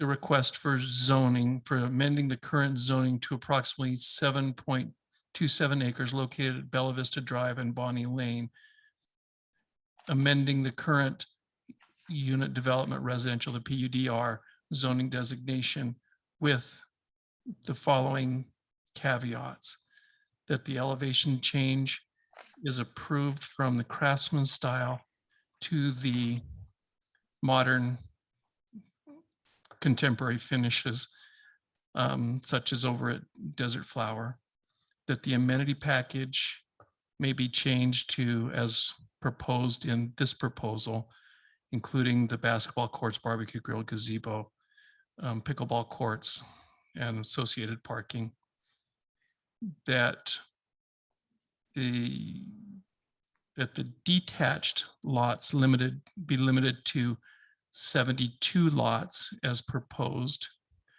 So it increases the number from 2.4 to 3.62 dwelling units. But the triplex units be limited to a total of 64 triplex units, which would be the exclusion of the 17 units that are on the far south end of the property going up the hillside In phase 4. in phase 4. So basically you're making a motion to approve everything except for the townhome edition. Except for those 17 townhomes. So basically accepting what the staff recommended.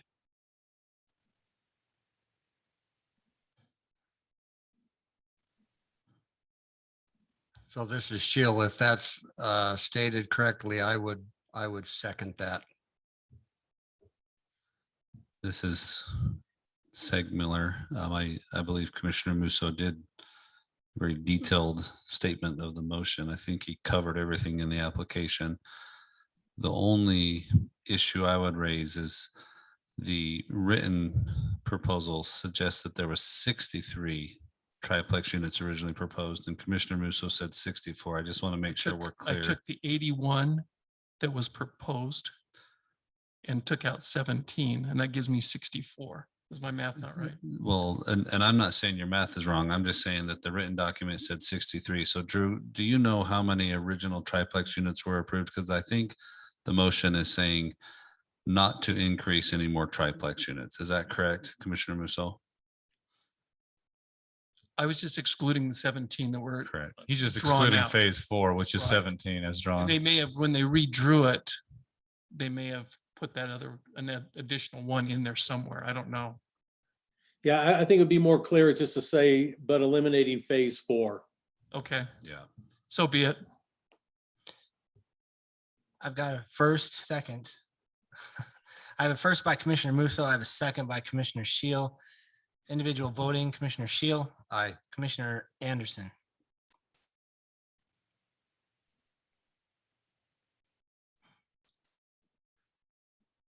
You eliminate all of phase 4 or just? No, just those 7. So from units 418 to 434, that last row, essentially. Yeah, not all of it.